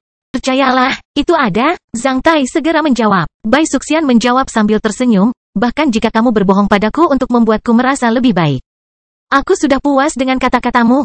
Setelah mengatakan itu, Bai Suxian menutup matanya dan tertidur dengan manis di buayan Zhang Tai. Zhang Tai menatap bintang-bintang. Meski airboat itu terbang, bintang-bintang tidak bergerak sama sekali. Oleh karena itu, Zhang Tai merasa tertidur di kamar yang berada di tanah, bukannya berada di dalam kapal udara. Tentu saja, ada tempat yang tidak bisa ditemukan oleh para iblis kastil besi hitam. Sebelumnya, Zhang Tai tidak memikirkan ukuran kastil besi hitam. Namun, belakangan ini, dia harus memikirkannya baik-baik. Kini, setelah ia bisa melihat kemungkinan terjadinya krisis di negeri Taixia di masa depan, maka masuk akal baginya untuk memikirkan cara untuk melarikan diri. Zhang Tai menyukai negara Taixia, namun, dia tidak pernah membayangkan akan mengorbankan dirinya demi negara Taixia suatu hari nanti. Menurut pendapat Zhang Tai, orang yang masih hidup adalah yang paling penting. Selama manusia masih hidup, segalanya bisa dicapai. Pada saat ini, sebuah pemikiran muncul di benak Zhang Tai. Jika suatu hari nanti negara Taixia binasa, aku harus memindahkan semua anggota keluarga, saudara, teman, Bai Suxian, anggota sekte naga besi, dan orang-orang di dalam diriku. Hutan belantara es dan salju menjadi kastil besi hitam. Tapi apakah Castle of Black Iron cukup besar untuk menampung semuanya atau tidak? Lagi pula, saya sendiri memiliki lebih dari 10 anak. Zhang Tai menyadari bahwa dia sudah lama tidak memperluas sumber daya lahan untuk Castle of Black Iron. Oleh karena itu, dia membuat keputusan. Mengingat situasi yang dihadapi negara Taixia saat ini. Sepertinya aku harus mengelola kastil besi hitam dengan baik agar bisa tersedia bagi kita semua di saat kritis. Selain memperluas sumber daya lahan di kastil besi hitam, aku harus memindahkan sebanyak mungkin tanaman dan hewan ke dalam kastil besi hitam. Ketika lahan di kastil besi hitam diperluas, akan terdapat lebih banyak sumber daya ekologi dan mineral yang terdiversifikasi di dalamnya dan orang-orang di dalamnya akan hidup lebih baik. Zhang Tai teringat akan eksperimen yang dilakukan para ahli zoologi dan sosiolog sebelum bencana terjadi. Dalam percobaan tersebut, mereka menempatkan 10 tikus ke dalam lingkungan tertutup seperti surga yang dapat menampung 1000 tikus dan ingin melihat hasilnya. Pada awalnya, semua tikus berperilaku normal. Mereka makan, minum, dan bereproduksi. Hingga populasi tikus mencapai 1000, koloni tikus tiba-tiba runtuh. Semua tikus mulai berkelahi dan membunuh satu sama lain dengan berbagai cara hingga hanya puluhan tikus yang selamat. Meskipun tikus-tikus yang hidup tidak lagi berkelahi dan membunuh satu sama lain, mereka tidak dapat hidup sesantai dulu dan berkembang biak lagi. Akibatnya puluhan tikus yang masih hidup pun mati. Melalui eksperimen ini, para ahli zoologi dan sosiolog tersebut mencapai sebuah kesimpulan keinginan untuk menjelajahi dunia yang tidak diketahui adalah kekuatan pendorong awal bagi perkembangan dan keberadaan masyarakat. Ketika suatu hari masyarakat manusia kehilangan keinginan untuk melakukan eksplorasi dan daya dukung material serta populasi mencapai klimaksnya, manusia akan berada di ambang kepunahan. Heller mengatakan bahwa Castle of Black Iron terlalu kecil dan tidak lengkap. Oleh karena itu, banyak hal yang belum dibiarkan. Ketika kastil besi hitam sudah cukup besar suatu hari nanti, ia akan menghasilkan sebuah dunia yang utuh. Bagaimana tampilan dunia secara keseluruhan? Setelah memikirkan pertanyaan ini selama beberapa detik, Zhang Tai mengesampingkannya untuk sementara waktu. Zhang Tai tidak takut bahwa orang-orang di dalam kastil besi hitam akan kehilangan keinginan mereka untuk menjelajah suatu hari nanti. Lagi pula, dia bisa mengakses dunia ini melalui Castle of Black Iron dengan bebas. Jika seseorang benar-benar merasa bosan di dalam kastil besi hitam, Zhang Tai bisa mengusirnya keluar untuk bersenang-senang dengan setan. Yang paling penting sekarang adalah saya harus menjadi lebih kuat dan membuat cadangan saya lebih nyaman. Aku harus membuat persiapan untuk membawa orang-orang yang kucintai pergi dari dunia ini suatu hari nanti. Saya juga harus mencoba yang terbaik untuk menghentikannya terjadi. Saya harus mencoba yang terbaik untuk menyelamatkan lebih banyak rakyat jelata dalam perang suci sampai akhir. Aku tidak akan pernah membiarkan para bastard gereja yang mencapai surga dan para iblis itu menghancurkan semua ini di hadapanku. Sebelumnya, saya memiliki kemampuan yang terbatas.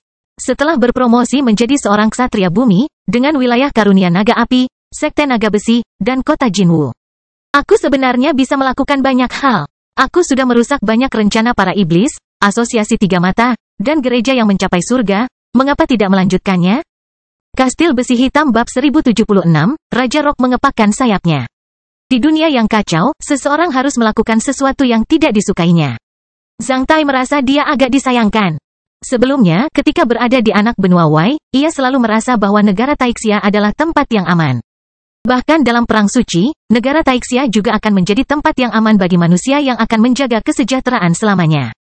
Zhang Tai berpikir bahwa dia dan anggota keluarganya dapat memiliki rumah yang aman dan stabil di sini.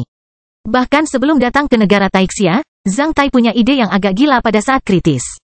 Dia akan mengatur armada dari negara Taixia untuk mengevakuasi orang-orang dari hutan belantara es dan salju. Namun, setelah datang ke negara Taixia untuk waktu yang singkat, Zhang Tai sudah terlibat dalam kekacauan di negara Taixia. Saat datangnya Perang Suci ketiga, negara Taixia yang telah damai selama ratusan tahun mungkin akan menjadi pusat badai. Plot iblis di negara Taixia terlalu mengakar. Zhang Tai tidak tahu berapa lama iblis bersiap menghadapi hari seperti itu, 100 tahun atau 200 tahun. Ketika hari ini akhirnya tiba, bom-bom yang dikuburkan para iblis di negara Taixia mulai diledakkan satu demi satu. Masa depan seluruh benua timur kemudian menjadi rumit. Selain melatih murid-muridnya, Zhang Tai mempunyai tujuan lain di Provinsi Zhongzhou, yakni ingin menemukan pelakunya di antara 9 kanselir terbaik di negara Taixia. Mengingat situasi saat ini, setelah membaca ingatan dari sosok-sosok berdarah itu, Zhang Tai merasa sangat sulit untuk menyadarinya. Wen Haoyun, penguasa klan Wen di lembah Pingxia pasti mengetahui sesuatu, namun, pria itu sudah kabur. Dia masih dicari di seluruh negara Taixia. Mungkin juga tidak realistis bagi Zhang Tai untuk menangkap Wen Haoyun dan mendapatkan informasi dari pria itu. Terserah, sekarang saya telah datang ke Provinsi Zhongzhou, saya akan berkeliling di Provinsi Zhongzhou sebelum memperluas visi saya di Bukit Xuanyuan. Dengan pemikiran ini, Zhang Tai menjadi yakin. Setelah menyelesaikan pasokan materialnya di kota Xingyu, Zhang Tai menyuruh kapal udara naga besi meninggalkan kota Xingyu menuju prefektur Longqi, Provinsi Zhongzhou pada hari yang sama. Sosok-sosok berdarah hidup yang ditangkap Zhang Tai berasal dari cabang tokoh berdarah yang berhasil menembus kota Huyan. Setelah menghancurkan kota Huyan, menghadapi serangan gabungan dari para ksatria Mahkamah Agung, pusat kekuatan tingkat ksatria yang datang ke sini dari segala arah dan garnisun lokal, semua sosok berdarah tersebar ke segala arah.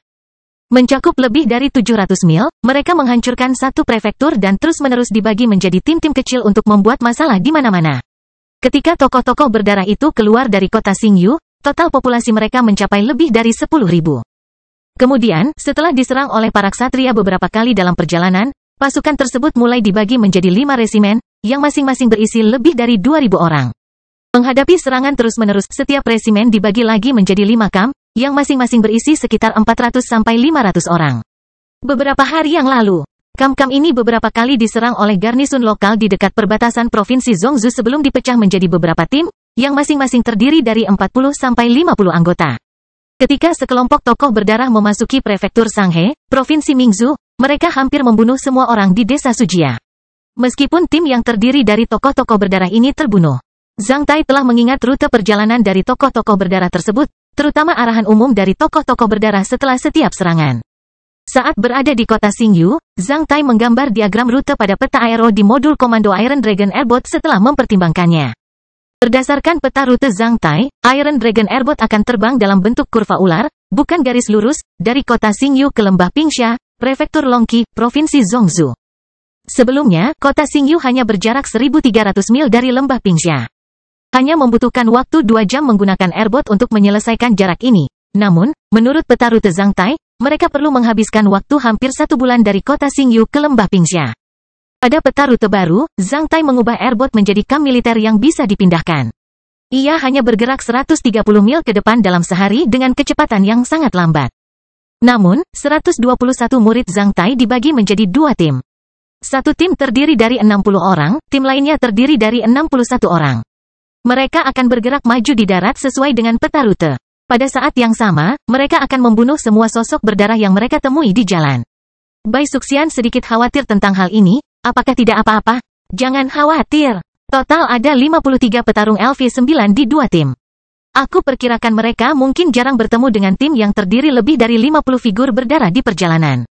Semua figur berdarah ini dibubarkan, orang-orang yang tersesat. Selain itu, Liu Xing dan 6 sosok berarmor hitam lainnya memiliki pengalaman bertempur yang kaya di alam elemen tanah. Mereka tahu cara menghadapi keadaan darurat. Bahkan jika mereka bertemu dengan tim yang terdiri lebih dari 50 sosok berdarah dan tidak dapat menghadapinya, mereka hanya perlu untuk mengirim sinyal kepadaku. Aku akan segera ke sana.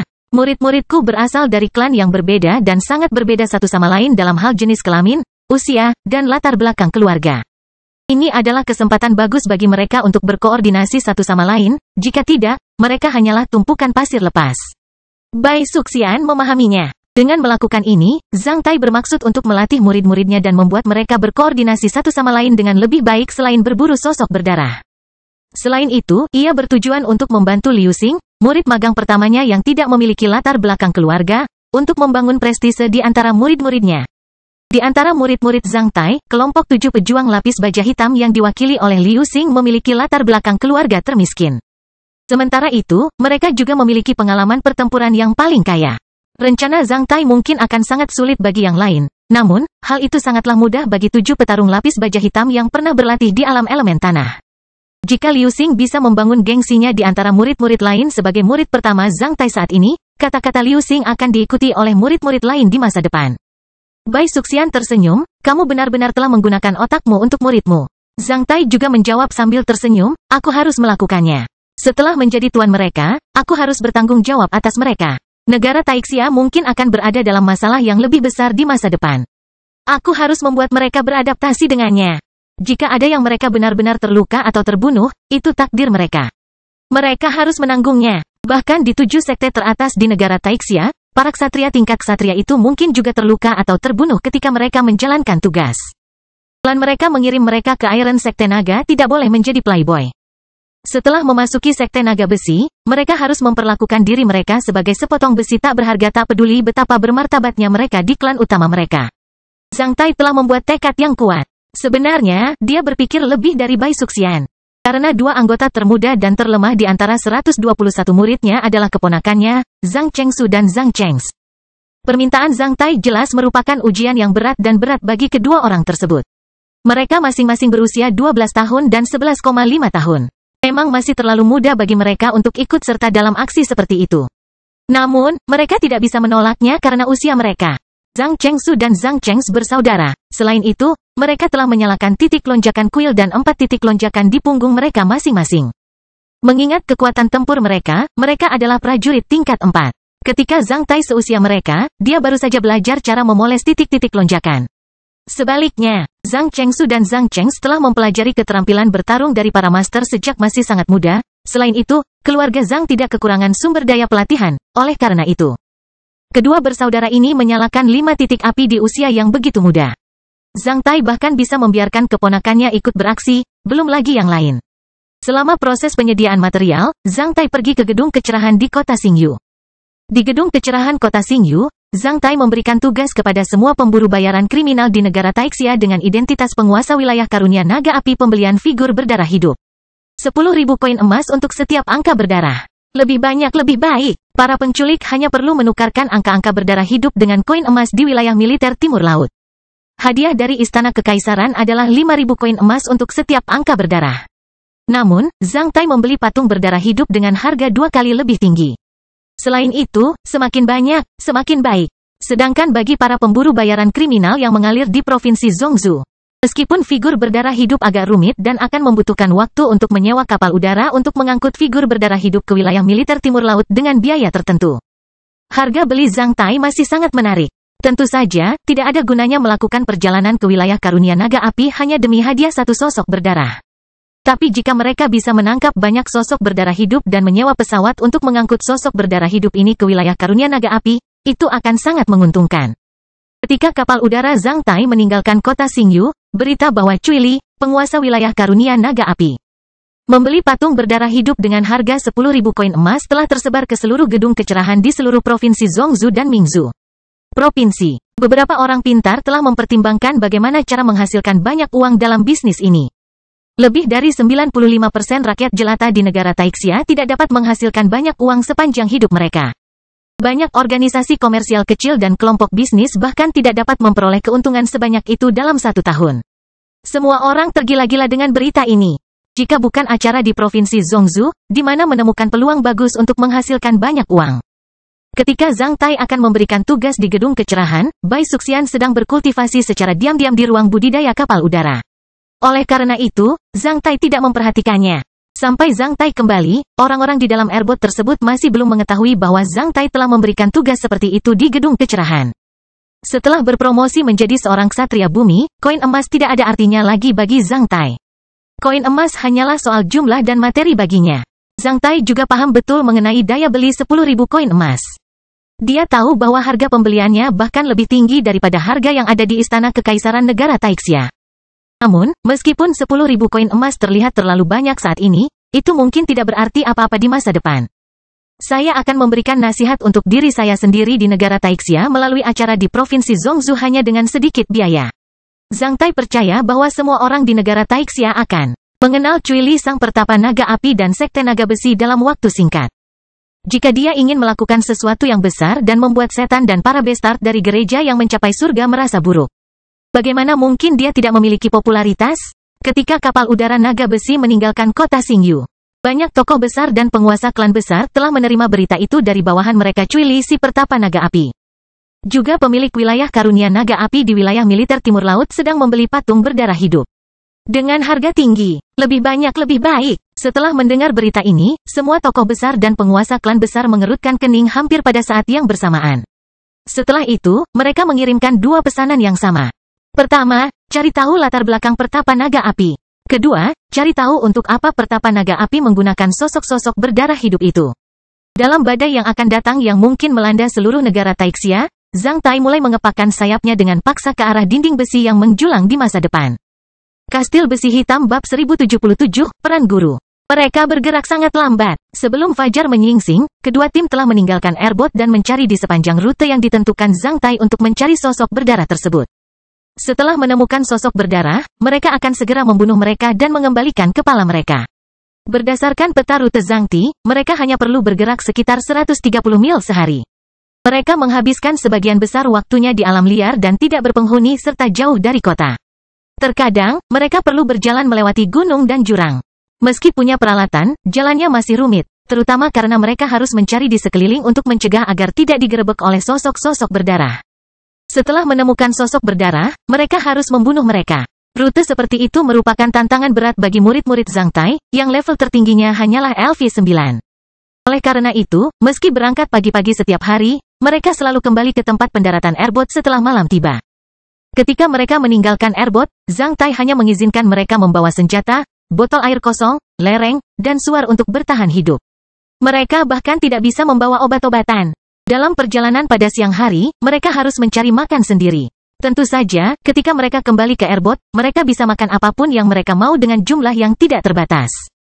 Pada hari pertama, sejak mereka meninggalkan kota Xingyu, mereka menghabiskan 15 jam dalam perjalanan. Ketika mereka kembali ke airboat, waktu sudah lewat jam 1 tengah malam. Semua orang sangat lelah. Beberapa murid perempuan tampak malu karena pakaian mereka rusak di banyak tempat. Zhang Chengs dan Zhang Chengs dibawa kembali dengan tandu yang terbuat dari ranting oleh Liu Xing dan yang lainnya. Sebagai dua orang terlemah dan termuda di antara murid-murid Zhang Tai, Zhang Chengsu dan Zhang Chengs telah mencapai batas fisik mereka ketika mereka menyelesaikan perjalanan sejauh 80 mil di alam liar. Yang satu pingsan, yang lain mulai muntah dan bergerak-gerak. Oleh karena itu, yang lain hanya dapat membawanya kembali dengan tandu. Pada hari pertama, ketika mereka kembali, beberapa murid perempuan, Zhang Chengsu dan Zhang Chengs diam-diam menangis di kabin mereka sendiri. Yang lain tidak tahu bahwa mereka menangis, namun, Zhang Tai bisa melakukannya selama yang dia inginkan. Setelah beristirahat kurang dari 6 jam di atas airboat, semuanya berangkat lagi sekitar jam 7 pagi keesokan harinya, termasuk Zhang Chengsu dan Zhang Chengs. Di hari kedua, mereka kembali ke Iron Dragon Airboat hampir pada waktu yang bersamaan. Berbeda dengan hari pertama, kali ini mereka membawa kembali 3 kepala sosok berdarah. Ini adalah pertama kalinya mereka bertemu dengan 3 sosok berdarah di alam liar pada rute yang ditentukan oleh Zhang Tai. Tentu saja, mereka segera membunuh mereka. Zhang Tai merasa bahwa sosok-sosok berdarah ini sama menjijikkannya dengan boneka setan. Dia tidak ingin membawa sosok-sosok berdarah ini jika udara segar di airboat tercemar. Selain itu, dia ingin membuat murid-muridnya bergerak dengan lebih nyaman. Oleh karena itu, dia hanya menyuruh mereka untuk membawa kembali kepala tokoh yang berlumuran darah. Setelah melihat kepala ketiga sosok yang berdarah itu, Zhang Tai menghadiahkan mereka 6 botol obat serbaguna. Setelah menerima penghargaan tersebut, 121 peserta magang Zhang Tai menjadi bersemangat. Di masa damai, sulit untuk melihat efek dari pengobatan serbaguna. Hanya dalam situasi sulit seperti ini botol-botol obat serbaguna tersebut dapat memberikan efek yang besar bagi tim pada saat kritis. Mereka dapat memungkinkan mereka yang tidak tahan untuk berjalan lebih jauh dan membantu mereka yang terluka ringan agar pulih dengan cepat. Hasilnya, mereka dapat meningkatkan efisiensi tindakan tim secara keseluruhan. Faktanya adalah bahwa metode yang dipilih Zhang Tai agar murid-muridnya dapat bekerja sama satu sama lain sangatlah efektif. Hanya setelah 1 minggu, 121 peserta magang telah akrab satu sama lain dan lebih terlihat seperti sesama peserta magang dari master yang sama. Mereka secara bertahap menjadi suatu entitas. Banyak orang mulai memanggil yang lain Senior Fellow Apprentice, Junior Fellow Apprentice, Senior Sister Apprentice, Junior Sister Apprentice yang terdengar akrab. Selain Liu Xing yang merupakan murid pertama Zhang Tai, senioritas yang lain diatur berdasarkan usia mereka. Yang lebih tua akan disebut rekan magang senior, yang lebih muda akan disebut Junior Fellow atau Sister Magang. Tanpa perhatian Zhang Tai, para peserta magang ini sudah mengetahui senioritas mereka setelah bekerja sama selama 1 minggu. Zhang Chengsu, Zhang Chengs dan beberapa murid perempuan tidak menangis lagi.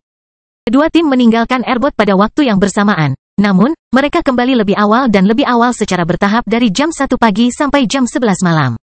Setelah mengalami kesulitan awal, kedua tim semakin bertenaga. Semua orang secara bertahap menganggap pawai sulit setiap hari sebagai permainan yang menarik namun berbahaya. Hadiah dari permainan untuk kepala tokoh berdarah adalah obat serbaguna. Dengan lebih banyak botol obat serbaguna, tim akan lebih santai dalam perjalanan dan lebih aktif dalam mencari korban berdarah. Beberapa murid terluka oleh sosok-sosok berdarah. Jika mereka tidak dapat terus bergabung dalam aksi untuk saat ini, mereka akan kembali ke perahu naga besi untuk pemulihan beberapa hari. Setelah pulih, mereka akan kembali ke tim masing-masing. Selama orang-orang yang terluka itu pada dasarnya pulih, mereka akan meminta untuk kembali ke tim mereka alih-alih tetap berada di kapal udara. Melalui banyak pertarungan dengan tokoh berdarah, mereka memiliki kesempatan untuk meningkatkan keterampilan bertarung mereka melalui komunikasi.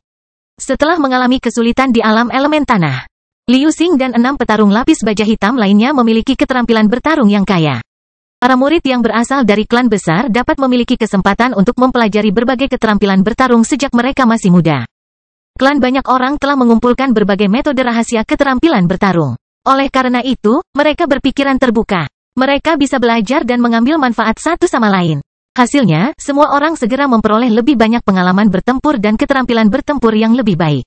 Pada hari-hari awal, ketika mereka kembali ke airbot, semuanya sudah terlambat. Usai makan, mereka akan buru-buru tidur karena kelelahan demi tugas keesokan harinya. Karena mereka kembali lebih awal dan lebih awal, setelah makan, mereka masih punya banyak waktu luang. Oleh karena itu, mereka mulai mengobrol dan mendiskusikan keuntungan dan kerugian dari pertempuran hari itu. Ketika mereka bersemangat dengan hal itu, beberapa murid LV9 bahkan akan melakukan simulasi pertarungan di tempat terbuka di kantin.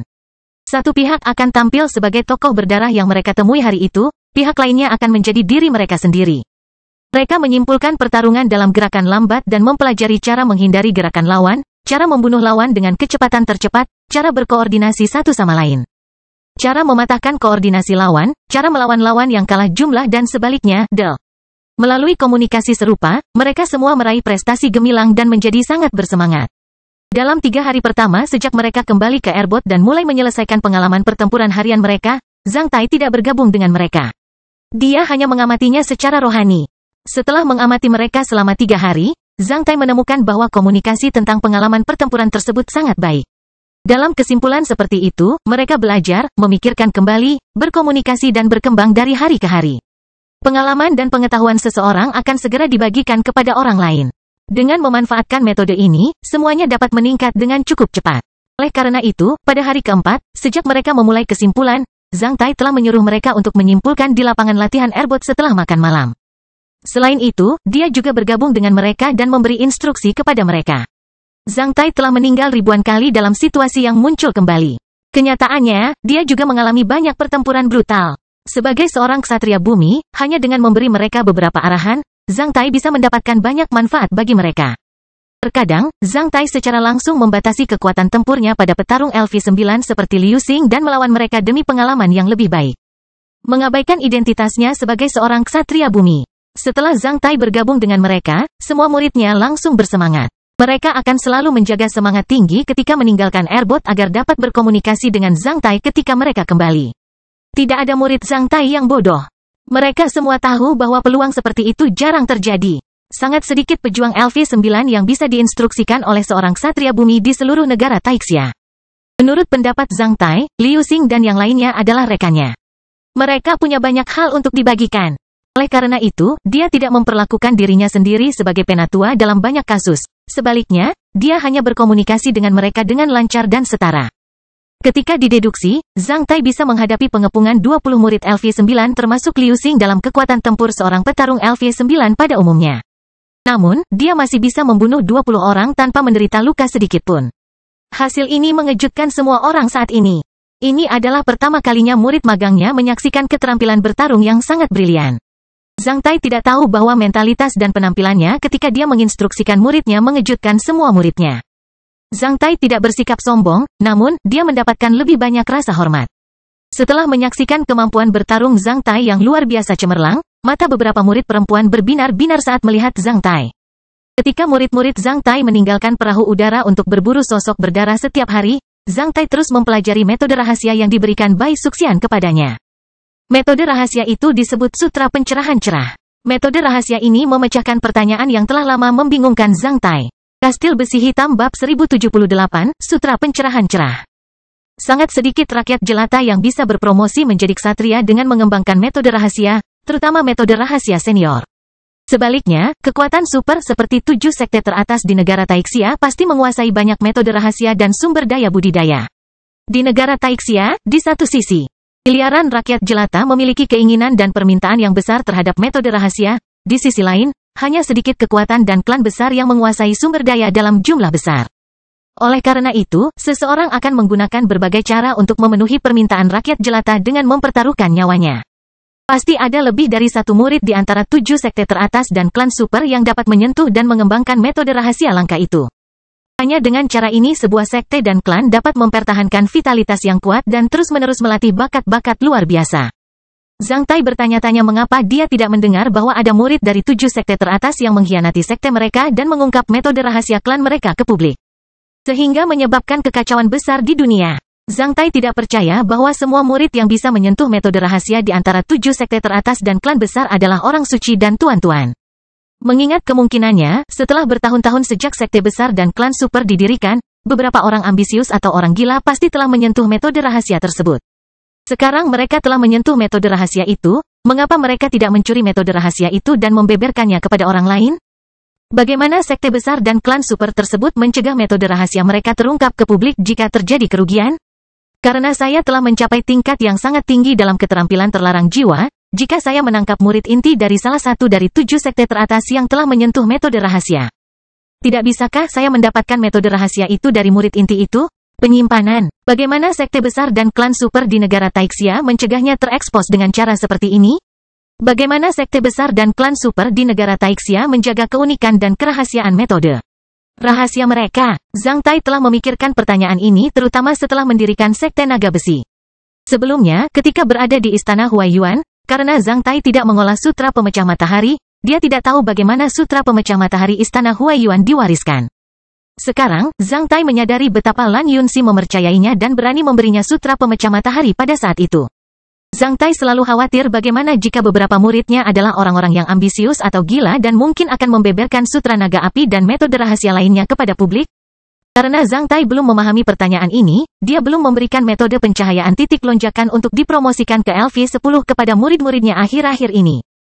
Ketika dia memberitahu Bai Suxian tentang kekhawatirannya, Bai Suxian langsung membuka matanya lebar-lebar saat dia bertanya kepada Zhang Tai dengan tatapan kagum, "Tuan, apakah Anda tidak mengetahuinya? Tidak tahu apa? Apakah menurut Anda sekte-sekte besar mewariskan metode klasik dan rahasia mereka kepada murid-muridnya dengan memberi mereka buku? Mengapa tidak?" Zhang Tai menyentuh kepalanya yang botak. Bai Suxian memperhatikan Zhang Tai dengan tatapan lucu, "Tentu saja tidak. Jika tidak, selama beberapa murid tidak berbakti ditangkap oleh orang jahat, warisan sekte dan klan besar itu akan kacau. Jika yang lain bisa mendapatkan metode rahasia begitu mudahnya, apa yang disebut metode rahasia akan terlalu biasa. Jika demikian, bagaimana sekte dan klan besar itu bisa bertahan 1000 tahun dan mengejutkan dunia dengan metode rahasia itu? Bagaimana jika tidak?" Setelah mendengar itu, Bai Suxian mengeluarkan sepotong kristal metode rahasia dari ruang portabelnya dan memberikannya kepada Zhang Tai. Metode rahasia dalam kristal itu adalah Sutra Pencerahan Cerah. Sejak dia menerima Sutra Pencerahan Cerah, Zhang Tai telah mendalami metode rahasia ini akhir-akhir ini di kapal udara ketika dia ada waktu luang. Setelah membacanya, Zhang Tai akhirnya mengetahui bagaimana sekte dan klan besar di negara Taixia melindungi metode klasik dan rahasia mereka sendiri. Sejujurnya, ketika Zhang Tai tumbuh besar di kota Black Hot sebagai rakyat jelata, maka latar belakangnya terlalu lemah. Dia juga tidak menerima pendidikan yang baik atau pengetahuan sistematis dan instruksi dari para ahli. Kemudian, dia dipromosikan menjadi ksatria besi hitam terlalu cepat selangkah demi selangkah. Hanya setelah beberapa tahun, dia dipromosikan menjadi seorang ksatria bumi. Seperti orang kaya baru di kalangan ksatria, dia tidak yakin tentang beberapa hal. Karena titik butanya dalam beberapa aspek, dia akan melakukan kesalahan. Zhang Tai mendapatkan metode rahasianya dengan mudah. Dia hanya berkultivasi sesuai dengan metode rahasia. Dia bahkan memperoleh sutra Raja Rock yang lengkap selangkah demi selangkah melalui berbagai cobaan dalam situasi kemunculan kembali masalah. Oleh karena itu, Zhang Tai berpikir bahwa klan dan sekte besar di negara Taixia juga mewarisi metode rahasia mereka dengan memberikannya kepada murid-murid mereka seperti itu di sekolah atau di Pulau Naga tersembunyi. Di mana metode rahasia dapat ditukar dengan akumulasi poin dan kontribusi. Sebenarnya, di sekte dan klan besar tersebut, para murid memang bisa menukarkan metode rahasia dengan kontribusi dan akumulasi poin seperti yang dilakukan Zhang Tai di Pulau Naga tersembunyi. Namun, metode rahasia itu tidak terlalu berharga. Metode rahasia dan klasik yang paling berharga biasanya diwarisi dalam metode kuno dan misterius pencerahan. Sutra Pencerahan Cerah mengajarkan orang bagaimana mewarisi metode rahasia melalui pencerahan. Metode rahasia ini hanya dapat dikembangkan oleh orang-orang ketika mereka mencapai level ksatria. Sutra Rahasia memperkenalkan 3 metode pencerahan, yaitu metode pencerahan cerah, metode pencerahan roda surgawi, dan metode pencerahan pengorbanan. Metode pencerahan cerah terutama digunakan oleh klan dan sekte besar di negara Taixia. Sampai batas tertentu, Zhang Tai merasa bahwa metode pencerahan cerah mirip dengan proses mentransmisikan dokumen berkode ke dalam kesadaran masyarakat. Proses pengkodean disebut kombinasi dan pemberkatan tubuh, mulut dan kesadaran. Selain itu, ini hanya dapat didekodekan satu kali. Ketika metode pencerahan cerah digunakan untuk mewarisi metode rahasia, orang yang menerima pencerahan tidak boleh mengungkapkan apa yang dia terima dan pelajari kepada orang lain dengan cara apapun. Pihak lain juga tidak dapat memperoleh konten metode rahasia apapun dengan cara apapun. Jika orang yang menerima pencerahan ingin membocorkan informasi dengan sengaja, selama dia memikirkannya dan menerapkannya, dia akan dihancurkan dengan metode rahasia yang dia terima melalui pencerahan. Dipengaruhi oleh tubuh, mulut dan kesadaran, tidak ada yang bisa menipu dirinya sendiri. Bahkan jika orang yang menerima pencerahan telah memasuki tingkat suci, dia tetap tidak bisa menghindari kehancuran jika dia bermaksud membocorkan informasi dan menerapkannya. Sebagian dari kekuatan penghancuran diri datang dari orang yang menerima pencerahan, sebagian besar berasal dari hukuman yang dieksekusi karena melanggar kontrak yang diakuinya. Orang yang membocorkan metode rahasia yang dia terima melalui metode pencerahan cerah setidaknya akan menjadi orang yang berkepala dingin sebagai manusia tumbuhan, dalam skenario terburuk. Dia akan meledak dan menghilang. Dalam sejarah negara Taixia, beberapa ksatria surgawi yang tidak percaya bahwa mereka akan dihancurkan oleh metode pencerahan cerah. Namun, mereka semua pada akhirnya terbunuh, yang menjadi landasan kokoh bagi keunikan sutra pencerahan cerah. Sedangkan untuk metode pencerahan roda surgawi, pelaksana akan mentransfer energi spiritualnya sendiri kepada pelaku eksekusi. Dalam proses ini, eksekutor hanya dapat memperoleh setengah energi spiritual dari eksekutor. Separuh energi spiritual lainnya akan hilang. Metode pencerahan ketiga dari sutra pencerahan cerah disebut metode pencerahan pengorbanan, yang merupakan metode pencerahan paling ampuh. Melalui metode pencerahan ini, eksekutor dapat mentransfer seluruh energi hidupnya kepada eksekutor. Eksekutor bisa mendapatkan 1/7 dari total energi kehidupan eksekutor. Jika 1/7 energi kehidupan eksekutor cukup kuat, eksekutor bahkan dapat menyalakan semua titik lonjakannya dan membentuk cakra. Namun, seorang ksatria hanya bisa menerapkan metode pencerahan pengorbanan 1 kali seumur hidupnya. Sesuai istilahnya, sang eksekutor harus membayar nyawanya untuk menerapkan cara ini. Oleh karena itu, hanya ketika beberapa ksatria di klan dan sekte besar hampir mati barulah mereka mentransfer energi kehidupan mereka ke anjing beruntung terpilih dalam metode pencerahan pengorbanan. Dengan cara ini, mereka dapat menghasilkan pembangkit tenaga listrik dengan kecepatan tercepat dan meninggalkan harapan bagi sekte atau klan mereka. Sampai batas tertentu, metode pencerahan pengorbanan mirip dengan metode peniruan setan berdarah. Perbedaan di antara mereka adalah metode pencerahan pengorbanan adalah benar sedangkan metode peniruan setan berdarah adalah jahat. Yang akan melepaskan potensi kehidupan orang lain dalam waktu sesingkat-singkatnya dengan mengorbankan nyawa mereka. Sebelumnya, Bai Suxian menyimpan sutra pencerahan cerah untuk dirinya sendiri. Setelah mengetahui bahwa Zhang Tai mendirikan sebuah sekte, dia menyadari bahwa dia mungkin akan mengajar murid-murid di sekte naga besi setelah menikah dengan Zhang Tai. Oleh karena itu, Bai Suxian datang ke sini dengan sutra pencerahan cerah. Di luar imajinasinya, Zhang Tai lebih membutuhkannya daripada dirinya. Sutra pencerahan cerah memecahkan pertanyaan yang telah lama membingungkan Zhang Tai. Selama dia menguasai sutra ini, Zhang Tai tahu bahwa sutra naga api dan aritmatika mentalnya yang dibuat oleh Abakus, bahkan metode yang dia gunakan untuk mempromosikan kultivasi melalui pembebasan hewan, tidak akan pernah diungkapkan kepada orang lain melalui murid-muridnya. Bahkan jika dia mewariskan metode rahasia seperti Raja Rock Sutra dan Sutra Alam Liar Besar kepada putranya melalui metode pencerahan cerah, tidak ada orang lain yang akan mengetahuinya.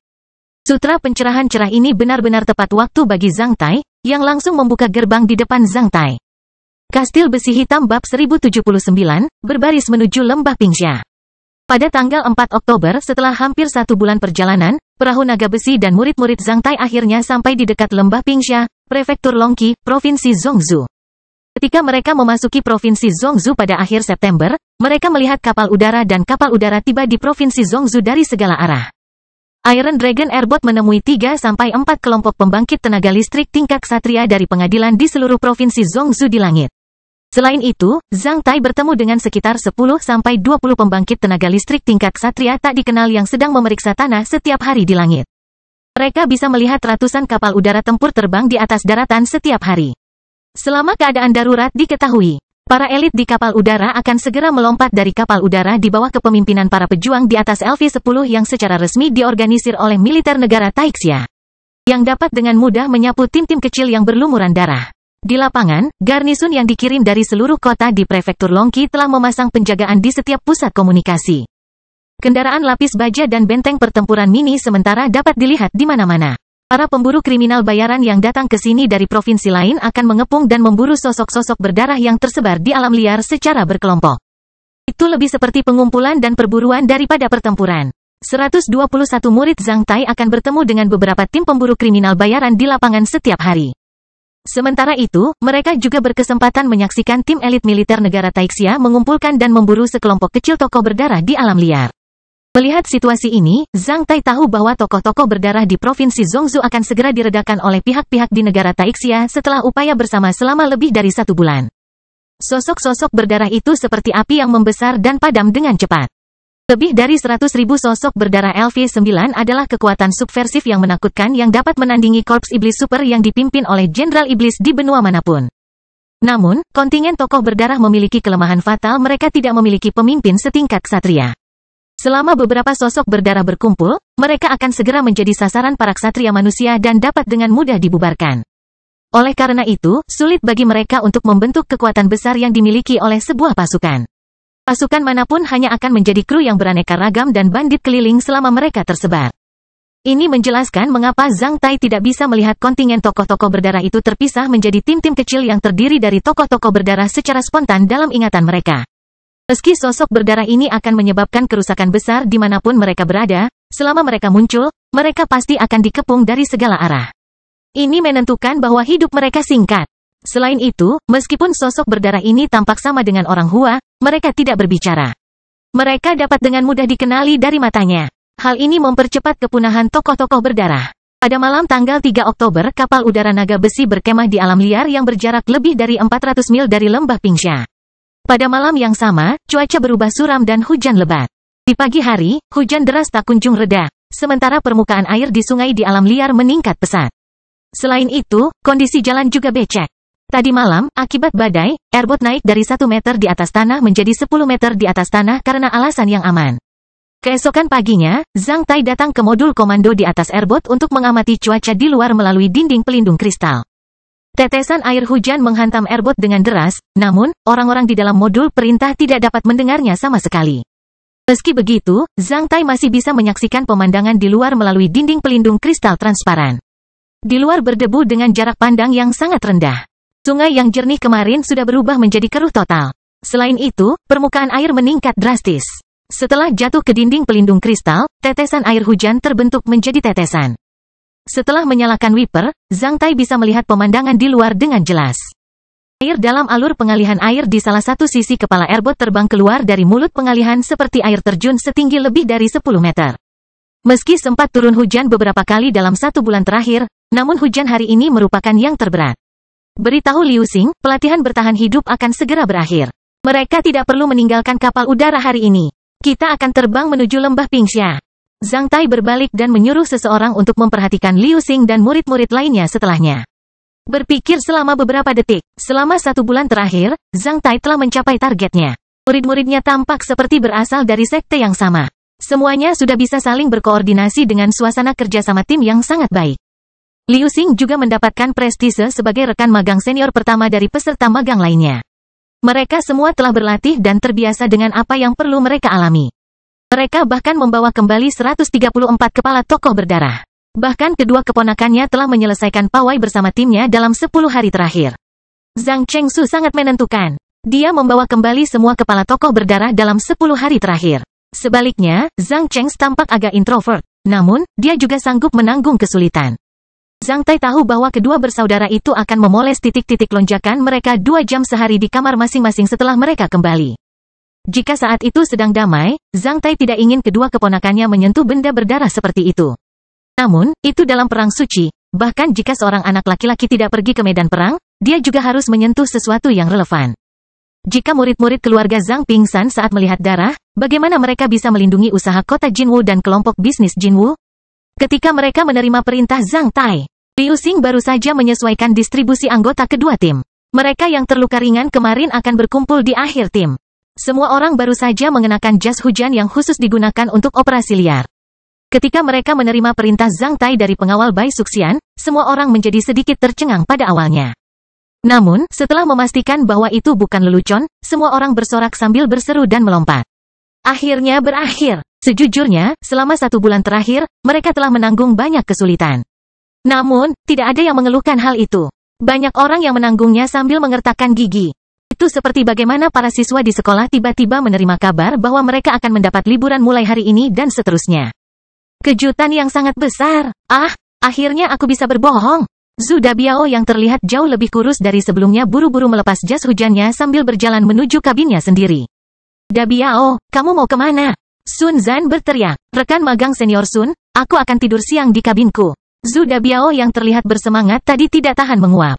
Apakah kamu bercanda? Kurang dari 1 jam perjalanan dari lembah Pingsha? Tidak apa-apa, tidur siang setengah jam sudah cukup. Suatu saat di pagi hari bernilai 1000 koin emas.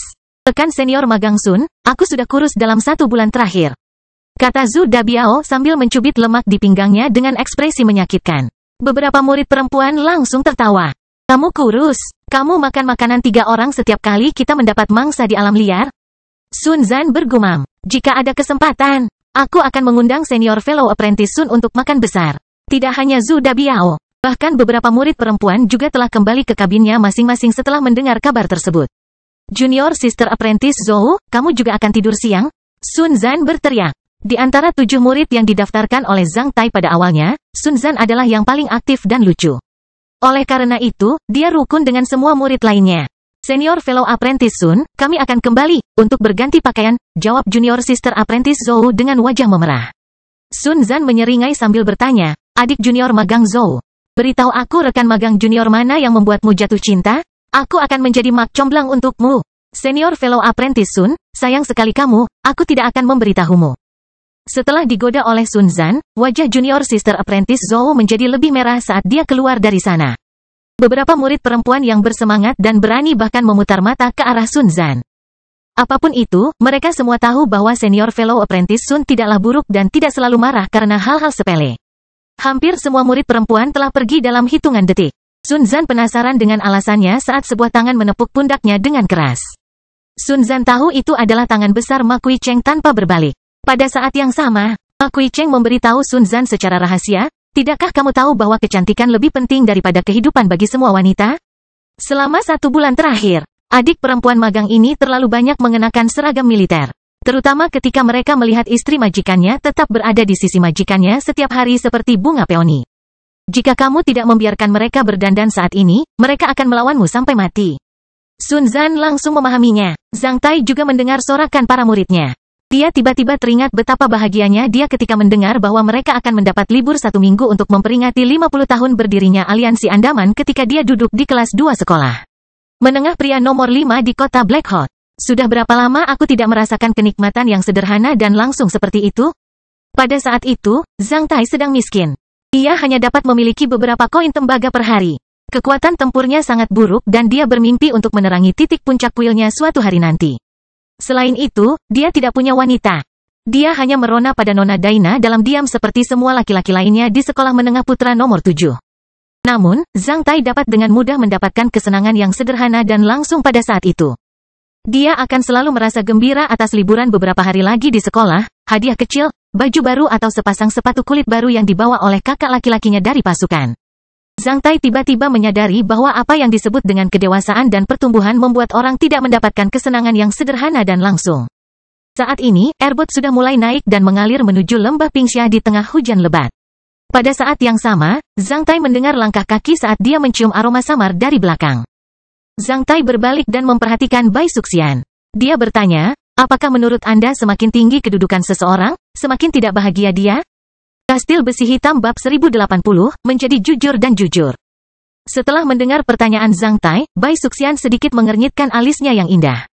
Tak lama setelah itu, ia menghilangkan kerutan di keningnya dan datang ke depan Zhang Tai, sambil menyaksikan pemandangan di tanah yang terbang mundur dengan cepat di tengah badai bersama Zhang Tai.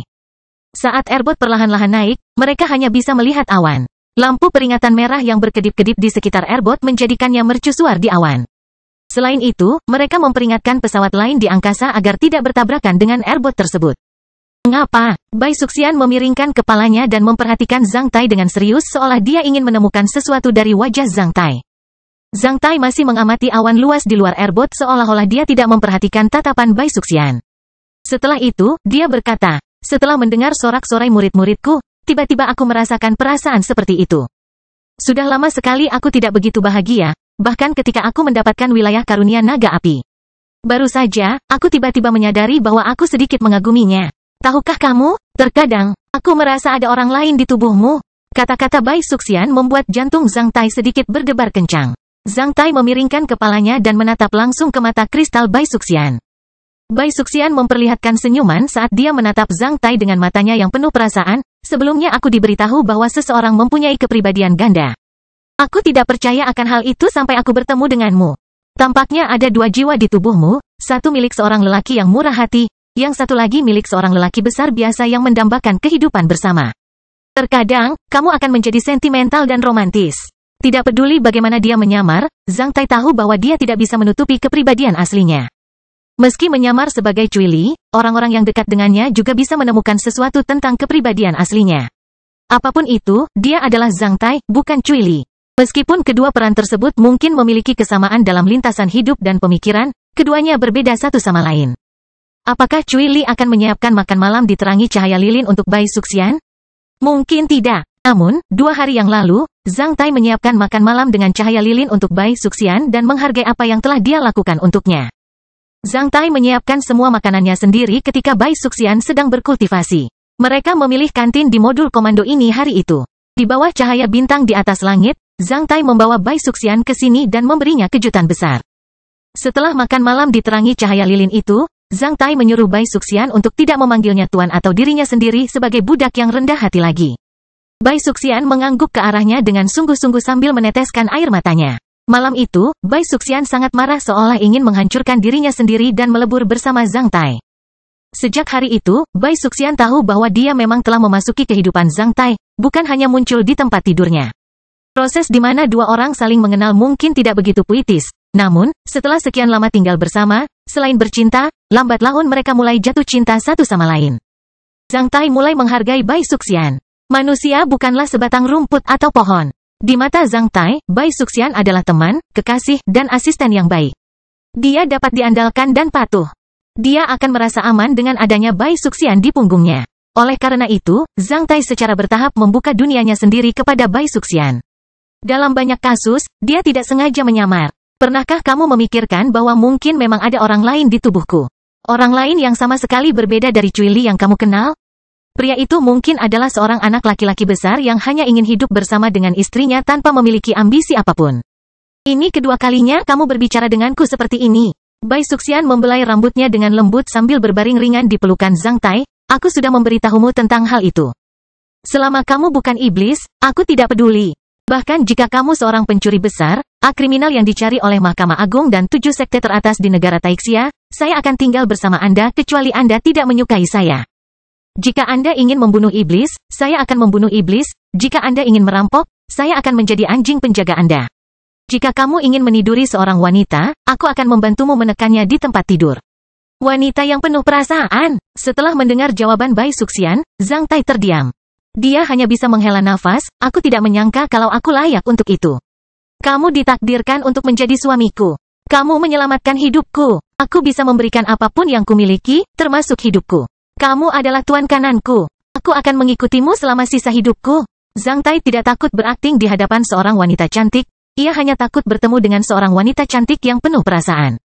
Yang pertama adalah cinta satu malam, yang terakhir mendoakan dia baik-baik saja, bahagia dan ingin memberikan hidupnya kepadanya. Dia sudah menjadi pemandangan indah dalam hidupnya.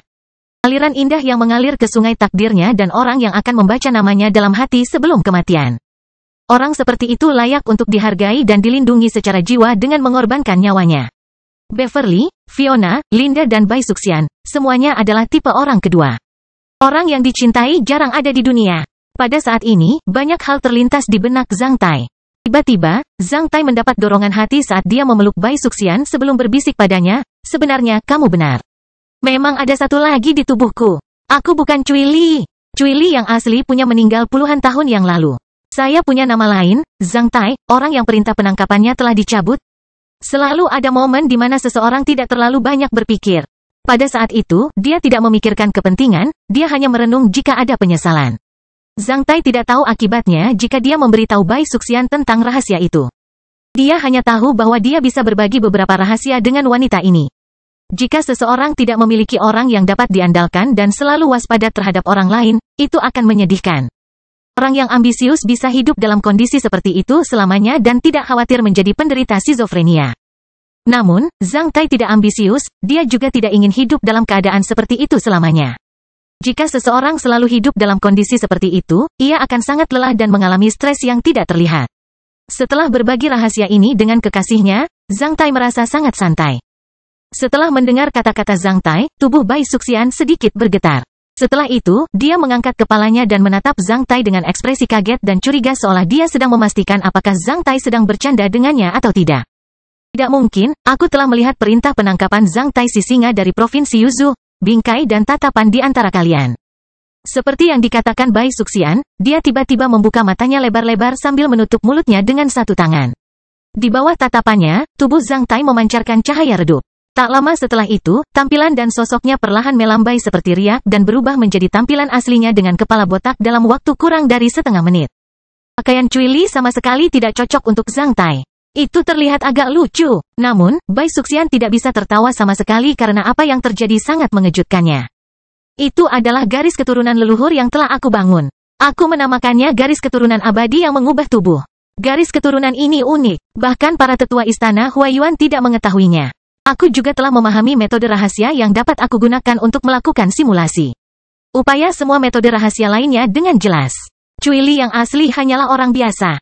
Dia telah dibunuh oleh Zhu Liang si serigala ganas, salah satu penjahat yang dicari dalam daftar orang yang dicari Mahkamah Agung beberapa tahun yang lalu.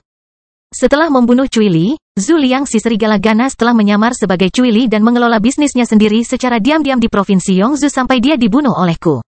Zhang Tai menjawab singkat Bai Suxian dengan suara aslinya sambil memperhatikan Bai Suxian dengan tenang. Setelah tragedi di kota Fuhai, aku dijebak oleh orang-orang dan harus melarikan diri. Oleh karena itu, aku menyamar sebagai Cui Li.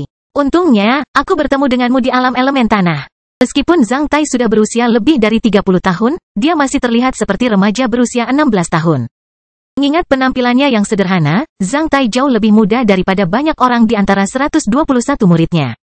Bai Suxian sedikit menyentuh wajah muda Zhang Tai dengan tangan gemetar saat dia merasakan suhu tubuh Zhang Tai. Sebelumnya, Zhang Tai mengira Bai Suxian hampir tidak bisa menerimanya setelah mengetahui identitas aslinya. Di luar imajinasinya, hanya setelah mempertahankan ekspresi kagetnya selama beberapa detik, mata Bai Suxian memancarkan cahaya eksotis saat dia menggumamkan puisi Zhang Tai. Orang yang dicintai jarang ada di dunia. Saya menganggap kekuasaan sebagai hal yang tidak penting, saya mengabaikan ejekan dari pihak yang berkuasa. Yang lainnya hanyalah orang yang lewat, yang tidak akan kembali di musim semi setelah berangkat di musim gugur. Jika saya memiliki orang yang saya cintai, saya ingin menjadi seorang petani yang menggembalakan ternak di pagi hari dan kembali dengan membawa bunga liar di malam hari.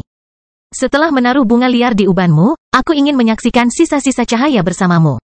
Orang yang menulis puisi ini, ksatria manusia besi hitam yang paling terkenal, pemuda yang tumbuh di kota Black Hot, tuan kanan dari banyak satria wanita adalah suami dari aku, Bai Suxian.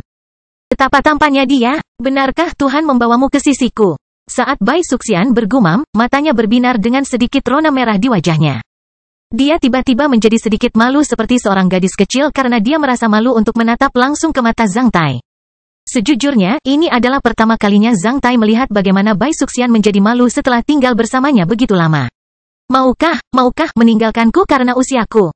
Saat Bai Suxian mengucapkannya dengan suara yang agak intens, Zhang Tai menjadi terkejut ketika dia menyadari bahwa mereka tidak memikirkan hal yang sama-sama sekali.